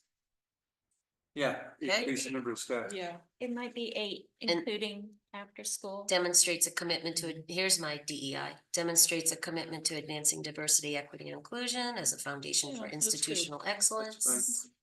So That's really good. Yeah, that's great. collaborate. 4 to 8. Yeah, that's nice. 4 to 8 staff, 4 to 6, I 4 think. to, 4 to You said 8 4 to people, I would 6? say. 4 to 8. Oh, 4 to 8. 8. 1, 2, 3, 4, 5, Supervise. 6, 7, 8, 4 to Yeah, 8. 2 easily. librarians and after That's school fine. program and the Caterpillar Club and Maintenance and. maintenance. Yeah, okay. Or would you say a maximum of 8 or? No. I think you have diversity, equity, and inclusion. You don't have to have DEI then after that. Yeah, you Okay. can, Yeah. right. Yeah. And you don't have to capitalize it. Just Yeah, that's diversity, true. I mean, the concepts, not some kind of. Yeah, not Yeah, I have think to march that's to. Yeah, yeah. Baton, right? Okay, and yeah, that's good. So I just want to say, I'm opposed to putting it on Dixon through the grapevine or whatever it's. Right. If you're talking about doing social media, we have, right, on our website, that's what we're trying to do, is to make sure that we can just put it on our website. Yeah, but not on Dixon through the grapevine. But, We're gonna get in a big fight. Look, the one thing to okay, there are some things to understand. If we can take a minute when we're done, just to talk about social media, it might be good for us. It's under Because it's a good communication. strategy, That's what you meant by communication. good strategy. Okay. So, wait, sorry, this is backtracking, but in terms of our job description, we're just gonna take that in-depth knowledge out, period, right? It's not gonna be tutorial or anything. I mean, it's just a legal. Knowledge of a nonprofit organization and management and library management. Okay, I got it. All right, we're good. So you feel good? You got what you Uh-huh. Jen, thanks, you did incredible work. Yeah. Yes, it's really, really nice, yeah. Thank you.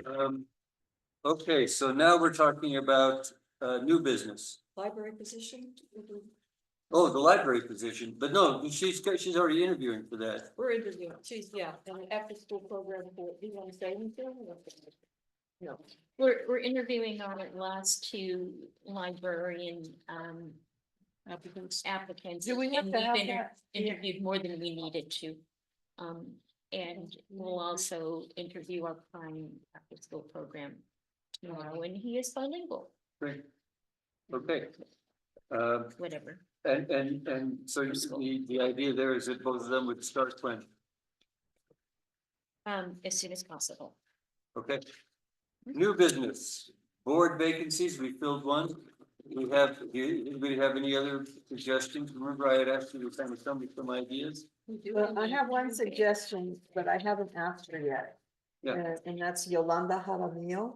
Uh-huh. She's a delegate of the New Mexico Acequia Association.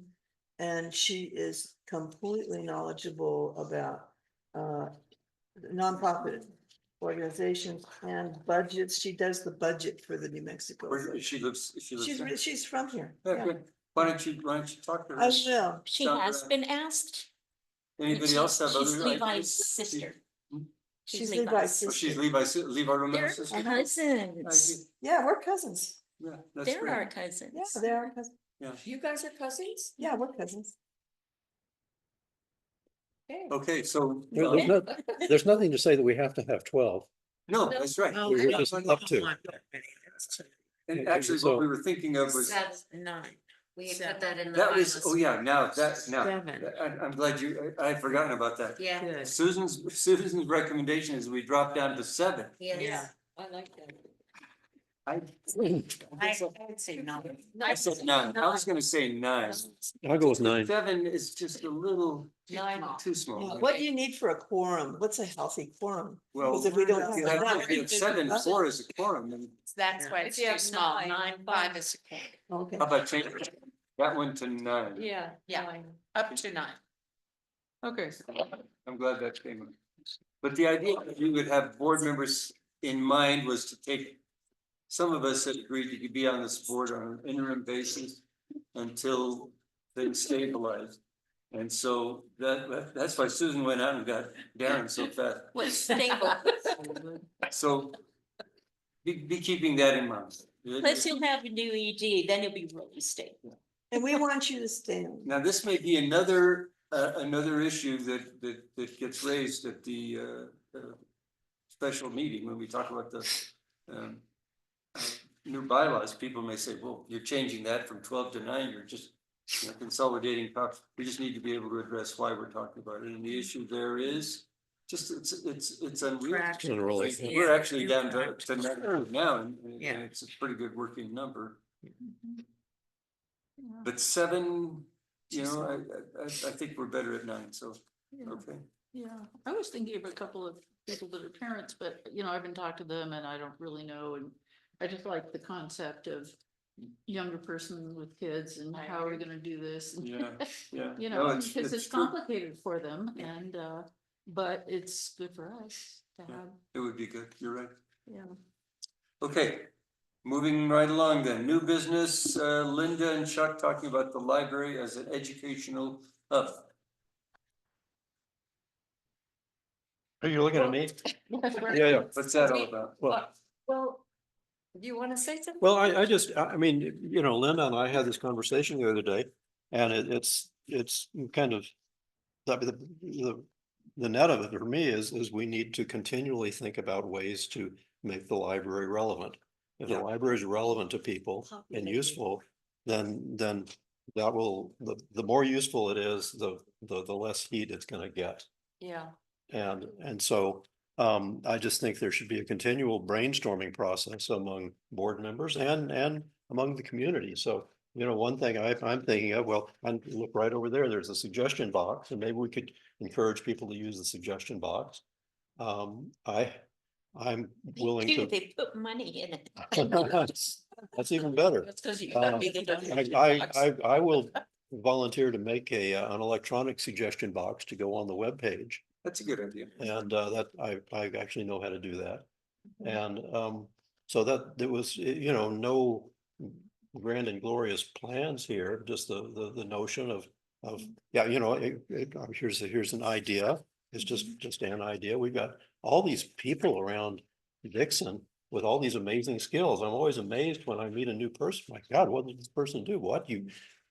Talking to Jennifer Goyette, she knows all about animal acoustics, and ultrasonic. She says, "Oh yeah, mice are really cool. They're up around 40,000 hertz." And so, just the things you learn about people are the knowledge. And so, somehow I mean, you have to protect people's privacy. But you know, some people would be perfectly willing to do it, you know. I was thinking, okay, well, you know, I should show up on and piggyback on the STEM program and have, you know, kind of STEM for adults. You know, I'm an engineer. I'd love to have a tech talk every Saturday morning. And other people have things. I mean, so it I should be a think that's a great. place where people share what they know and And I like to get see Friday smarter. Fix-its occasionally. So, Friday Fix-Its, yeah, I mean, then I remember we had years ago, somebody came about trusts. Washing machines. Somebody Yeah, came well. about trusts and wills, that was well Mhm. attended. mhm. Remember, before marijuana was legal, Steve Steve. and some woman from the dispensary up in Taos came and gave a talk on medical Medical marijuana. The marijuana. place was Wow. packed. There were standing, room only, there were teenagers, there were women with out hair, and it was Just be aware, it really is library, the librarian staff responsibility to have ongoing programs. So a project like a new direction, like, oh, we're gonna do this, can come from the board, but really you wanna be able to, and you've come to us and said, yeah, I have a friend, he's gonna be here, let's set up this talk, and so those are always welcome. But it's really not necessarily up to the board to say, we're gonna have this program, that program. I mean, that's where the lines get really That uncomfortable. we have a One- policy of one- encouraging Well those stated. kind of programs, but that you then be the one to pull them together, yeah, the director. I had these suggestions before, but actually what we really, what I think we should do to really get the numbers up is we need to really get behind the elementary school and, you know, do, sort of a deeper, kind of partnership with them, their library and our library, and, you know, and parents and families, and then I really would like to see a junior high and a high school here as well, and, but with an emphasis in the arts. Yeah, you just don't have That's- enough kids. Well, that would draw them here. They're all leaving and going to Santa Fe or Taos. That keeps families here. That keeps, you know, and also they develop long life relationships, friends. And then, I think, no, but I want to finish my turn. So at any rate, I think that would keep the library doors open like forever. They would have to come over here and study, you know, remember the days of study hall, and all of Yeah. that. Okay, Well, then, anyway. how about fundraising? What about? that, our idea. And a I think you Hispanic Cultural articulated Center. it. We need a Hispanic Cultural Center. Absolutely. Go ahead. Sorry. Well, that's you it. know, just keeping going with lecture series and things like that, bringing in, that's what we're talking about, like, okay, fundraising, I had I'm- a question. yeah, go ahead. On this, this director's report, Shirley, was, when you said 784 library visits, what span of time was that? That's what I. Oh, I'm sorry, yes, because I did not get to go back and edit that for October. Those are for all the month of October. So this is for 1 month. I think this Just is for 1 month. incredible. That's really good. That's Seven not hundred and eighty-four library visits. I thought maybe this was year to date or something. 318 computer uses, 462 fine. books checked out, 66 were children. I hope that wasn't just me coming back and forth. Back and Or forth. Tom Valdez got Well, 18. it does include every time Linda walks in the door. It does. And a little bit of that, I suspect, included kids who came to STEM who should be tracked differently. It should be tracked as a program. Well, But those are good It is numbers. tracked. all as I'm a series. saying is, Yeah, I have those once numbers. a month, we should just list that on the town crier. I thought it might. Just be. an update. Here's what happened last month at the Well, library. that's a good idea. Director, I'd like to see. you know, So we're just gonna- we're gonna talk 784 about that in visits. communication, Yeah. Oh, you are, Yeah. okay, good. Okay. Yeah, I would like That to was see just more, one. Yeah. more Would promotion, somebody, like, you would know, somebody that- like to do that? this whole display on the Would somebody like to do that? books in the New Because York if you Times, put it or, on you know, me, there are easy things we could put on the town crier that we just, they're the resources. Okay, we're gonna talk about that in communication. Okay, Okay. so. Okay, how about fundraising? So, two things about fundraising. One is that, the thrift store has come across some unusual or expensive donations that are potential for silent auction, and I talked to Minna about this, that there have been silent auctions, and you could speak of this more than I, but there have been silent auctions in the past that included objects, like we had Gail donated a very beautiful, not of hers, but a very beautiful painting. We can't sell it over there. She said it's worth $800. We have a very interesting Indian headdress that was donated. It's an antique. It's worth, if you research it, anywhere from 300 to 1,300. But it's unusual, and my friend had it up on a wall with some paintings. We have these beautiful brass lamps that are very expensive. So we have been putting those aside, thinking, would we have a silent auction? And Minna explained to me that in the past, as I remember, because she blew her shoulders out of service. So you offer not only objects, but you offer service. Minna, you offered washing somebody's window. It hasn't been the same since. I love it. I mean, somebody I remember David Barclay cooked a 5-course meal for 4 people, and people bid on these things. And Fun. so that's one option. And the other thing is that could we, in conjunction with the thrift store, they want to have a fashion show of local people wearing what they bought. And so could they be combined, there could be an auction. We don't need to discuss it. I'm just planting seeds.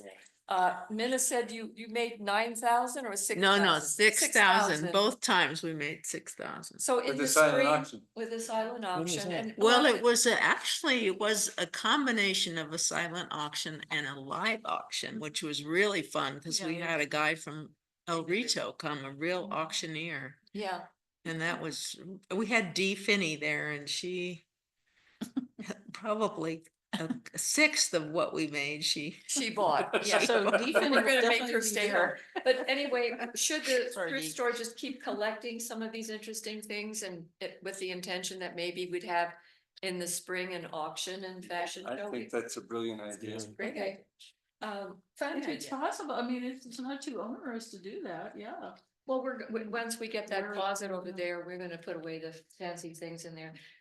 Nothing will, not all of the items will be expensive, but there might be something unusual because we want people to be able to bid $10 or somebody to be able to bid And 200, we also depending put out the on. word for those of us that might have things to contribute. Right. You know, we'll bring Yeah. them in. and- Right. Yeah. Okay, and the other thing is coming back to the used books, so many people say, when are you gonna sell these books? Where are you gonna sell these books?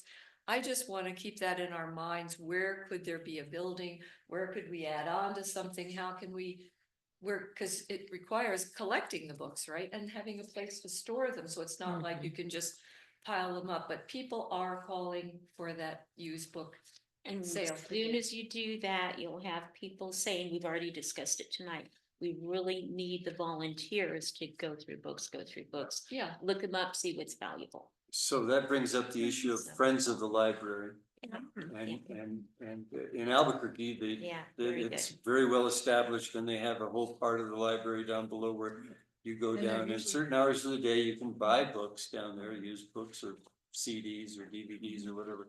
And I don't know how much money they make, but it's really a great place to go look for bargain books. And they're usually 501c3s. We Yeah. used to make a good $1,000 a month in the free book sale. was it that much? We did. Felicity told me once, I don't know, but she told me once. We usually bring in about 1,000 a month. Well, that was a big space with a lot. That was a big space Yeah. and Sylvia? very Um, little management. I was gonna suggest that on the website that there be a page devoted and priced with books that are for sale. Yeah. And that way, it would attract people to the website, they could see these books, and then they would already know, and if it got sold, on the website, you can just say sold, and then, and put, or take it off, put a new book on. Need a volunteer to do. Yeah, you do need a volunteer. That's a lot of work. No, I'm good. I mean, I had a friend who did make a lot of money and he collected valuable books and he sold it on the website. It's a good Well, Arthur business. does that for us, right? He sells some, when we have a very valuable book, he'll These don't have to be valuable And he books, makes a these just percentage. books, not valuable books, but books that are interesting that people might wanna buy, that you would just sell, like say. If you don't have the space to sell, you could just put them. I in still little think we things. need a person to. We kind of need a team, at least a What? a couple like Arthur and Christine Wagner working their Yeah, magic and- together. I mean, could we just use this wall for a start? No, we thought about that. Did we ever do it?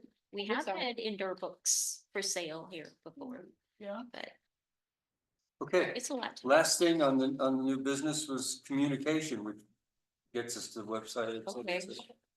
So I have communication among us, communication with the community. Whether it's the website, bulletin boards outside, how are we gonna deal with social media? Do we need a newsletter or can the website take care of that? But first I wanted to just address communication among us. How does everybody feel about how we're communicating, keeping each other up to date? I know you don't often look at your emails, right? Or how does that work, Sylvia, for you? How can you say I'm not looking at the emails? I may be You're very right. wrong. Okay, Uh, I actually look at them. Sometimes I can't go through every single one of them, especially if there's a flurry going on. But what I would like say, and it has happened, Jennifer's been very good about this. If there's like a extremely important meeting or an issue going on, she'll just blast it over to my personal email. And I'll see it. mm, And so I've found that to be very helpful. mhm. And no, I'm happy with our communication. I mean, I think it's been really great. Okay. I like it, you know, and we can, I think it's really neat. I'm fine with I it. think it's improving. Yeah. Yeah, In terms of. And Susan using brought it. food. And That's a way you of know, so I communicating. mean, it's getting more social and more fun and people were working on signing the letters. And so I think we're kind of developing a sort of a nice friendly bond, which I think is very nice. I like that. I think my communication issues that I would like to see grow is with the Hispanic population. I'd like to see more bilingualism. Those little villages are harboring historically the last vestiges of history. How do you see that happening? I don't know. I haven't even been to some of them. I think that would be the first thing to do. I'd like to see one of these places and go over there. But it is really true. All those people are getting old and they're gonna die. They'll die and it's gonna be gone. you know, So- a few years ago, we did that oil lamps Yeah. on the plaza. That's great. And that I thought was a great way of trying to reach some of that, asking people to share stories from their youth when they grew up here or not necessarily when they grew up, but when they first came to Dixon. So we had people like Emma Atencio and Laveo and Betty Mascarenhas. yeah, and they all shared story, and it was just a great evening, and people brought food, and It was a snowed. really- It was, it was Snow fantastic. flurry. And you know who's really good at this? And that's Peñasco. They had a 3-day symposium up there where all the families met in the community center. They each had a table and they brought all the pictures of their family. They had stories, they had storytellers, and then they had an afternoon where they were out there showing the really old way how to make pozole and you know how to do a lot of these things. And there were viejitos saying stories in Spanish. Some of this is happening in Talpa too. They had a fabulous storyteller event and put mostly in Spanish. And these were and music that is almost dead today. I mean, I am part of a dying culture and that hurts. So I want to see everybody's culture come to life because we all have something beautiful to share from all our cultures. And that's what I want to see. Well, that could happen And I this think a year. lot of this, once we get an executive director, this is one of the things we can ask them to start Mhm. taking a look at. You know, Give those kids cameras. You know, do you know, I just saw an exhibit of Las Vegas of where this team of photographers from Miami came and they photographed the entire town, I mean, it was, now there's a photographic history of Las Vegas. Portraits, they did portraits of it. They did portraits and buildings and architecture, everything. What else about Yeah, communication? so website, I think we're already starting to expand the website, right? It's better than it was. Yeah. Yeah, what do you do? So with much that? more can be put on the What's that? website. I'm in the process of writing a piece on the history of the La Segunda, how it started Mm. and what our purpose is and so forth, just to Right. put that on the I mean, you website. know, for one thing, if you have a chance to look at the website and just, Uh-huh. you know, see, does it work, does it not work, what doesn't work? And it's an odd situation. We're on this system called Webflow, which Jeff Spicer set up. And so it's like he controls the whole framework and the structure of the website, and I can't. Huh. And then we have little places that he creates where we can go in and edit things. So it's kind of weird. And if Why it don't gets, we just do our own? it's a really hard thing. Well, that's true. But you know, what we could do is I did talk to Jeff, well, I could become a quote unquote designer if I sign up for the right kind of account and pay $15 a month or something like that. And then I could actually go in. I don't know how much of a Webflow expert I want to be, but you know, Hmm. but with that will remain a possibility if we get things that That'd be good. Are because there already web designers in town?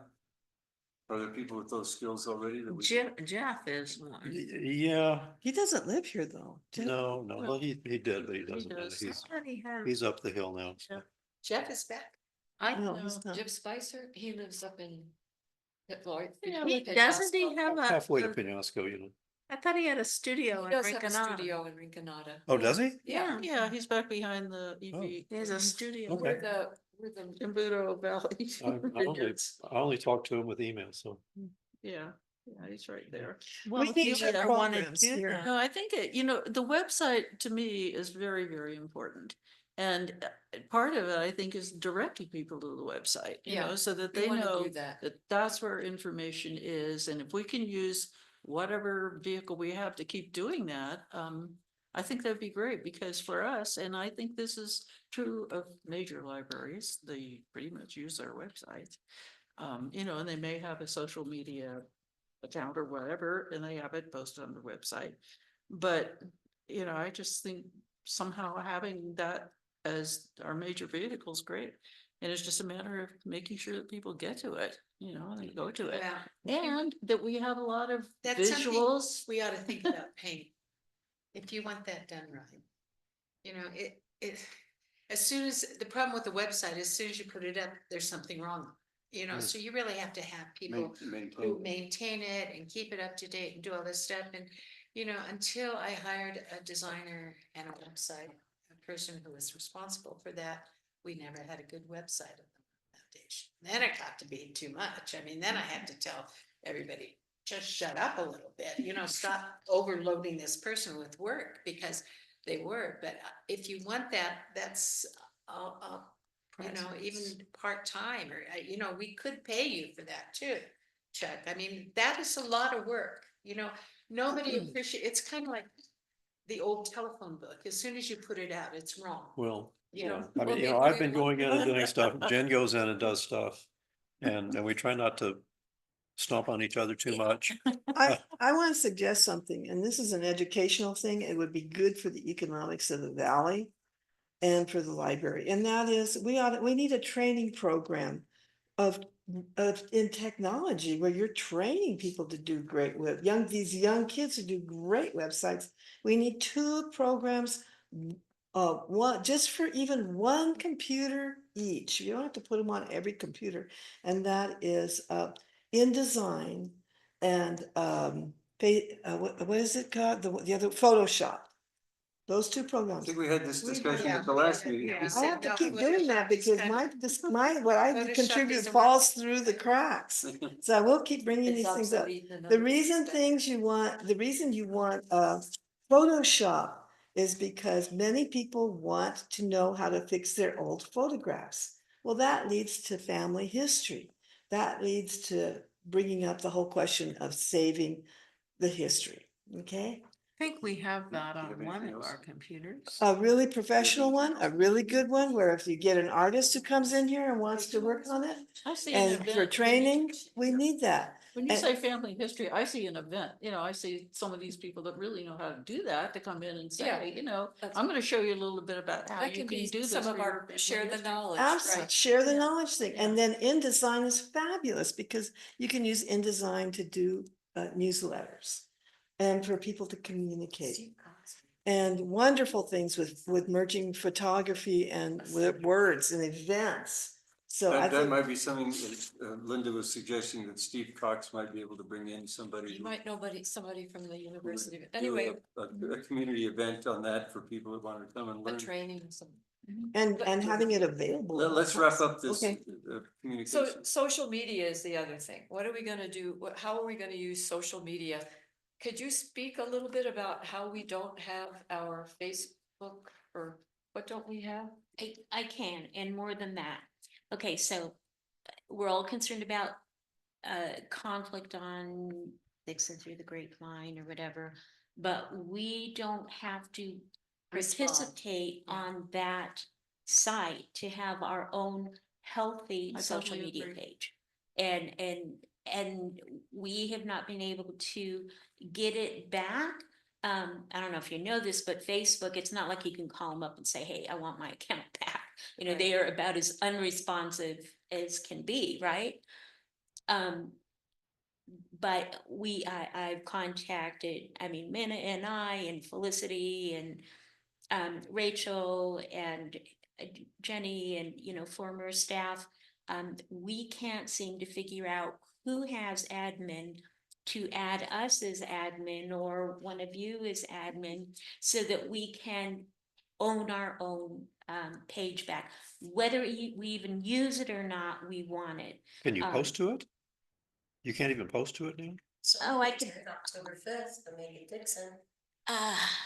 Yes. What? did you say? That's a huge issue. We had that problem. I had that problem with my own thing.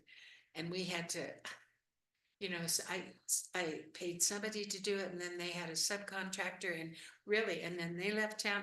That is a huge issue to get Yes. access to your own, to the admin thing. If you've lost that, it's just a nightmare. How would we? And the use- way we use it is that we could, it's one place to put out, look what the library is doing. Yes, The library right, so- had so many visitors, so many children's books checked out last month. These are our new books, Yeah, everything. so many ways we're having a program, we're having a meeting.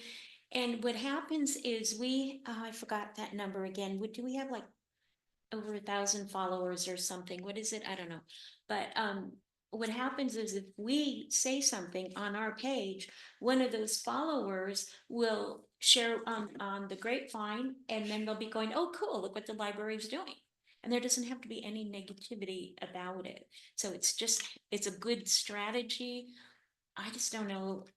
Maybe Jerry and Susan can write a letter to our two former EDs. One of them I did contact and didn't hear back. Rosalia, And maybe that's who has contact. I have not contact. is somebody actually Rosalia. using it, No, posting things? Nobody's using it, but we should because it's ours. We Yeah. need to regain access. So how can we do that? Because it's a really great vehicle for us. if I we put up- I didn't You think might about starting in Just starting a brand new- new one, brand new Facebook thing. if we can't. If nobody's posting. We have, Lauren. I think we have one or two untapped possibilities. Did we before get a do hold of that, Because Rachel? we He's not have gonna the talk to her. followers. Yeah, We you don't have- wanna lose the followers. That's why you don't wanna start a new one. If possible. If possible. So you have two other places to track down who might have the admin? Is that what you're saying? Two other options? Well, I'm saying, would it do anything if you two asked for admin from? From the previous people. We still have some Well, on. Did So we I- get a hold of Rachel? Huh? I can. Wesley well- said she doesn't have it. Felicity thought she had it on her phone, which doesn't make sense, because if you have it on your phone, you have it. If you Uh-huh, don't so- have it, it's not on your phone. She tried to give it to me. She tried to give me access and it never came through. Oh, I see a post from September 3rd about Micacious pottery and painting, kids workshop. Yeah, that's Jenny Jenny. still That's has- Jenny. Jenny still has access. She says she can't add us as admin, but I'm not so sure that's true. She might be able to. And I didn't talk to her, you talked to Jenny. Yeah, I just right? texted her and she said that she did not have admin is what she So said, what but she said. Do is reactivate Jenny's email account and just go on in that way. She So that she doesn't, doesn't have that, so that, I mean, I tried to post to that email account and I couldn't get her. I had to go to her personal It's- account. Let me check with right, it's not Rebecca. active. The It's not email active. account Yeah, is Jennifer, if you suspended. could, that'd Yeah. be good. Let me check with Rebecca. Okay. I mean, yeah, Yes, I know we yes. lose all of our followers, but it may be the simplest thing and just build up a new set of followers. Why And don't you just- do one or two more things and then if not, let's just start a new one so we can use it. We need to get some good things out there in the community about what we're doing and asking them for, well, no, we don't want to ask them for. Well, even, you know, letting them know that we're looking for people for these different jobs. And letting them know what La Segunda's doing. Yeah. Yeah. Yeah. Although Segunda really should have their own Facebook. And the page. directing them to the website. And, Yeah, we and want- that's how you That's the direct other people thing to the we website. want to keep yes. directing people to the website. We Mhm. want to bring more attention. I must say, the co-op,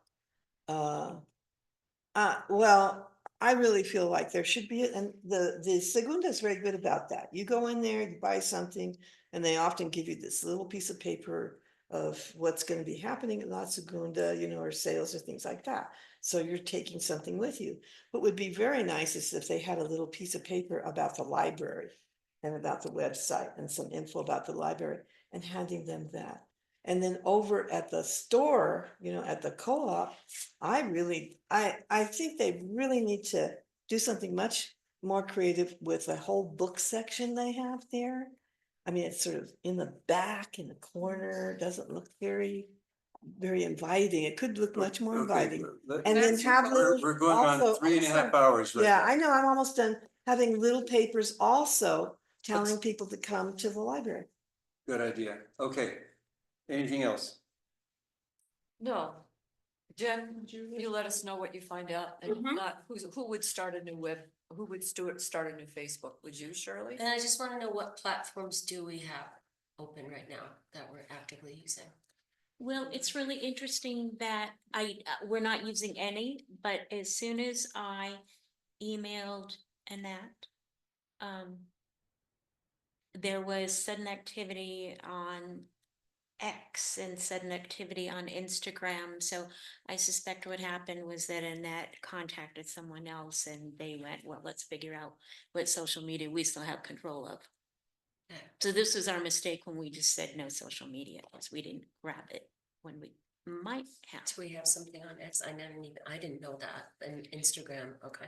Instagram, we have, I'm not sure about X, but I mean, because it's paid these days, right? I don't know. So Chuck, I And- understand we can't just put anything on the website that we want at any time. It has to go through Jeff Spicer. We can, We can. We can. Okay. we No. can, but it has. It's like Jeff gives us certain windows that we can put things in, Okay. like, you know, for example, announcements Mhm. on the front page are very easy.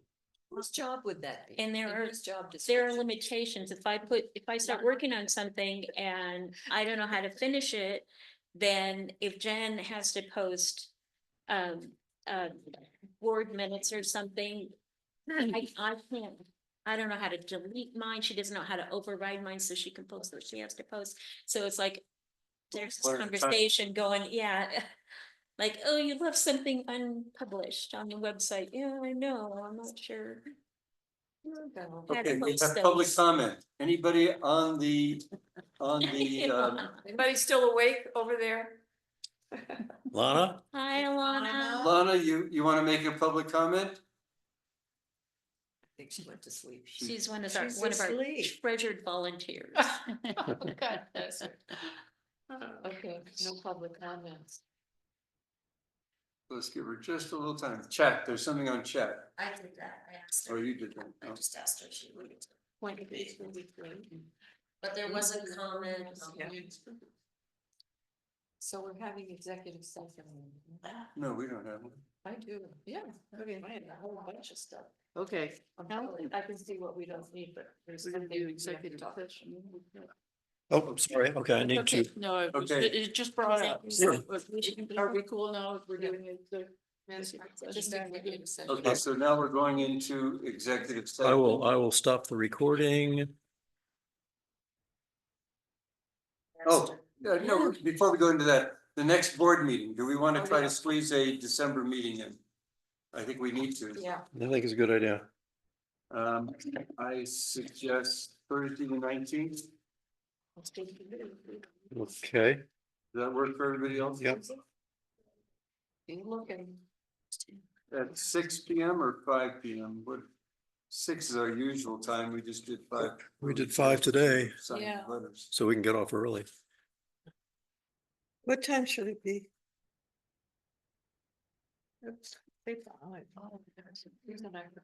What time is it gonna be? That board? 6 PM. The 19th. Okay. And then the one after that will be, That'll be the special meeting on January 31st. okay, those are the only two then. Okay, Well, Those no, are you educational, and informational ones, and when have we listed those? and they'll be in the minutes. I'll let you know. Okay, thanks. Okay, are we getting people off of the? Yeah, okay, I'm gonna stop recording here. If you wanna close the meeting. Oh, yeah, You might as well just, yeah, good idea. unless you wanna just. Okay, Ilana, we're closing the meeting. Bye, Alana.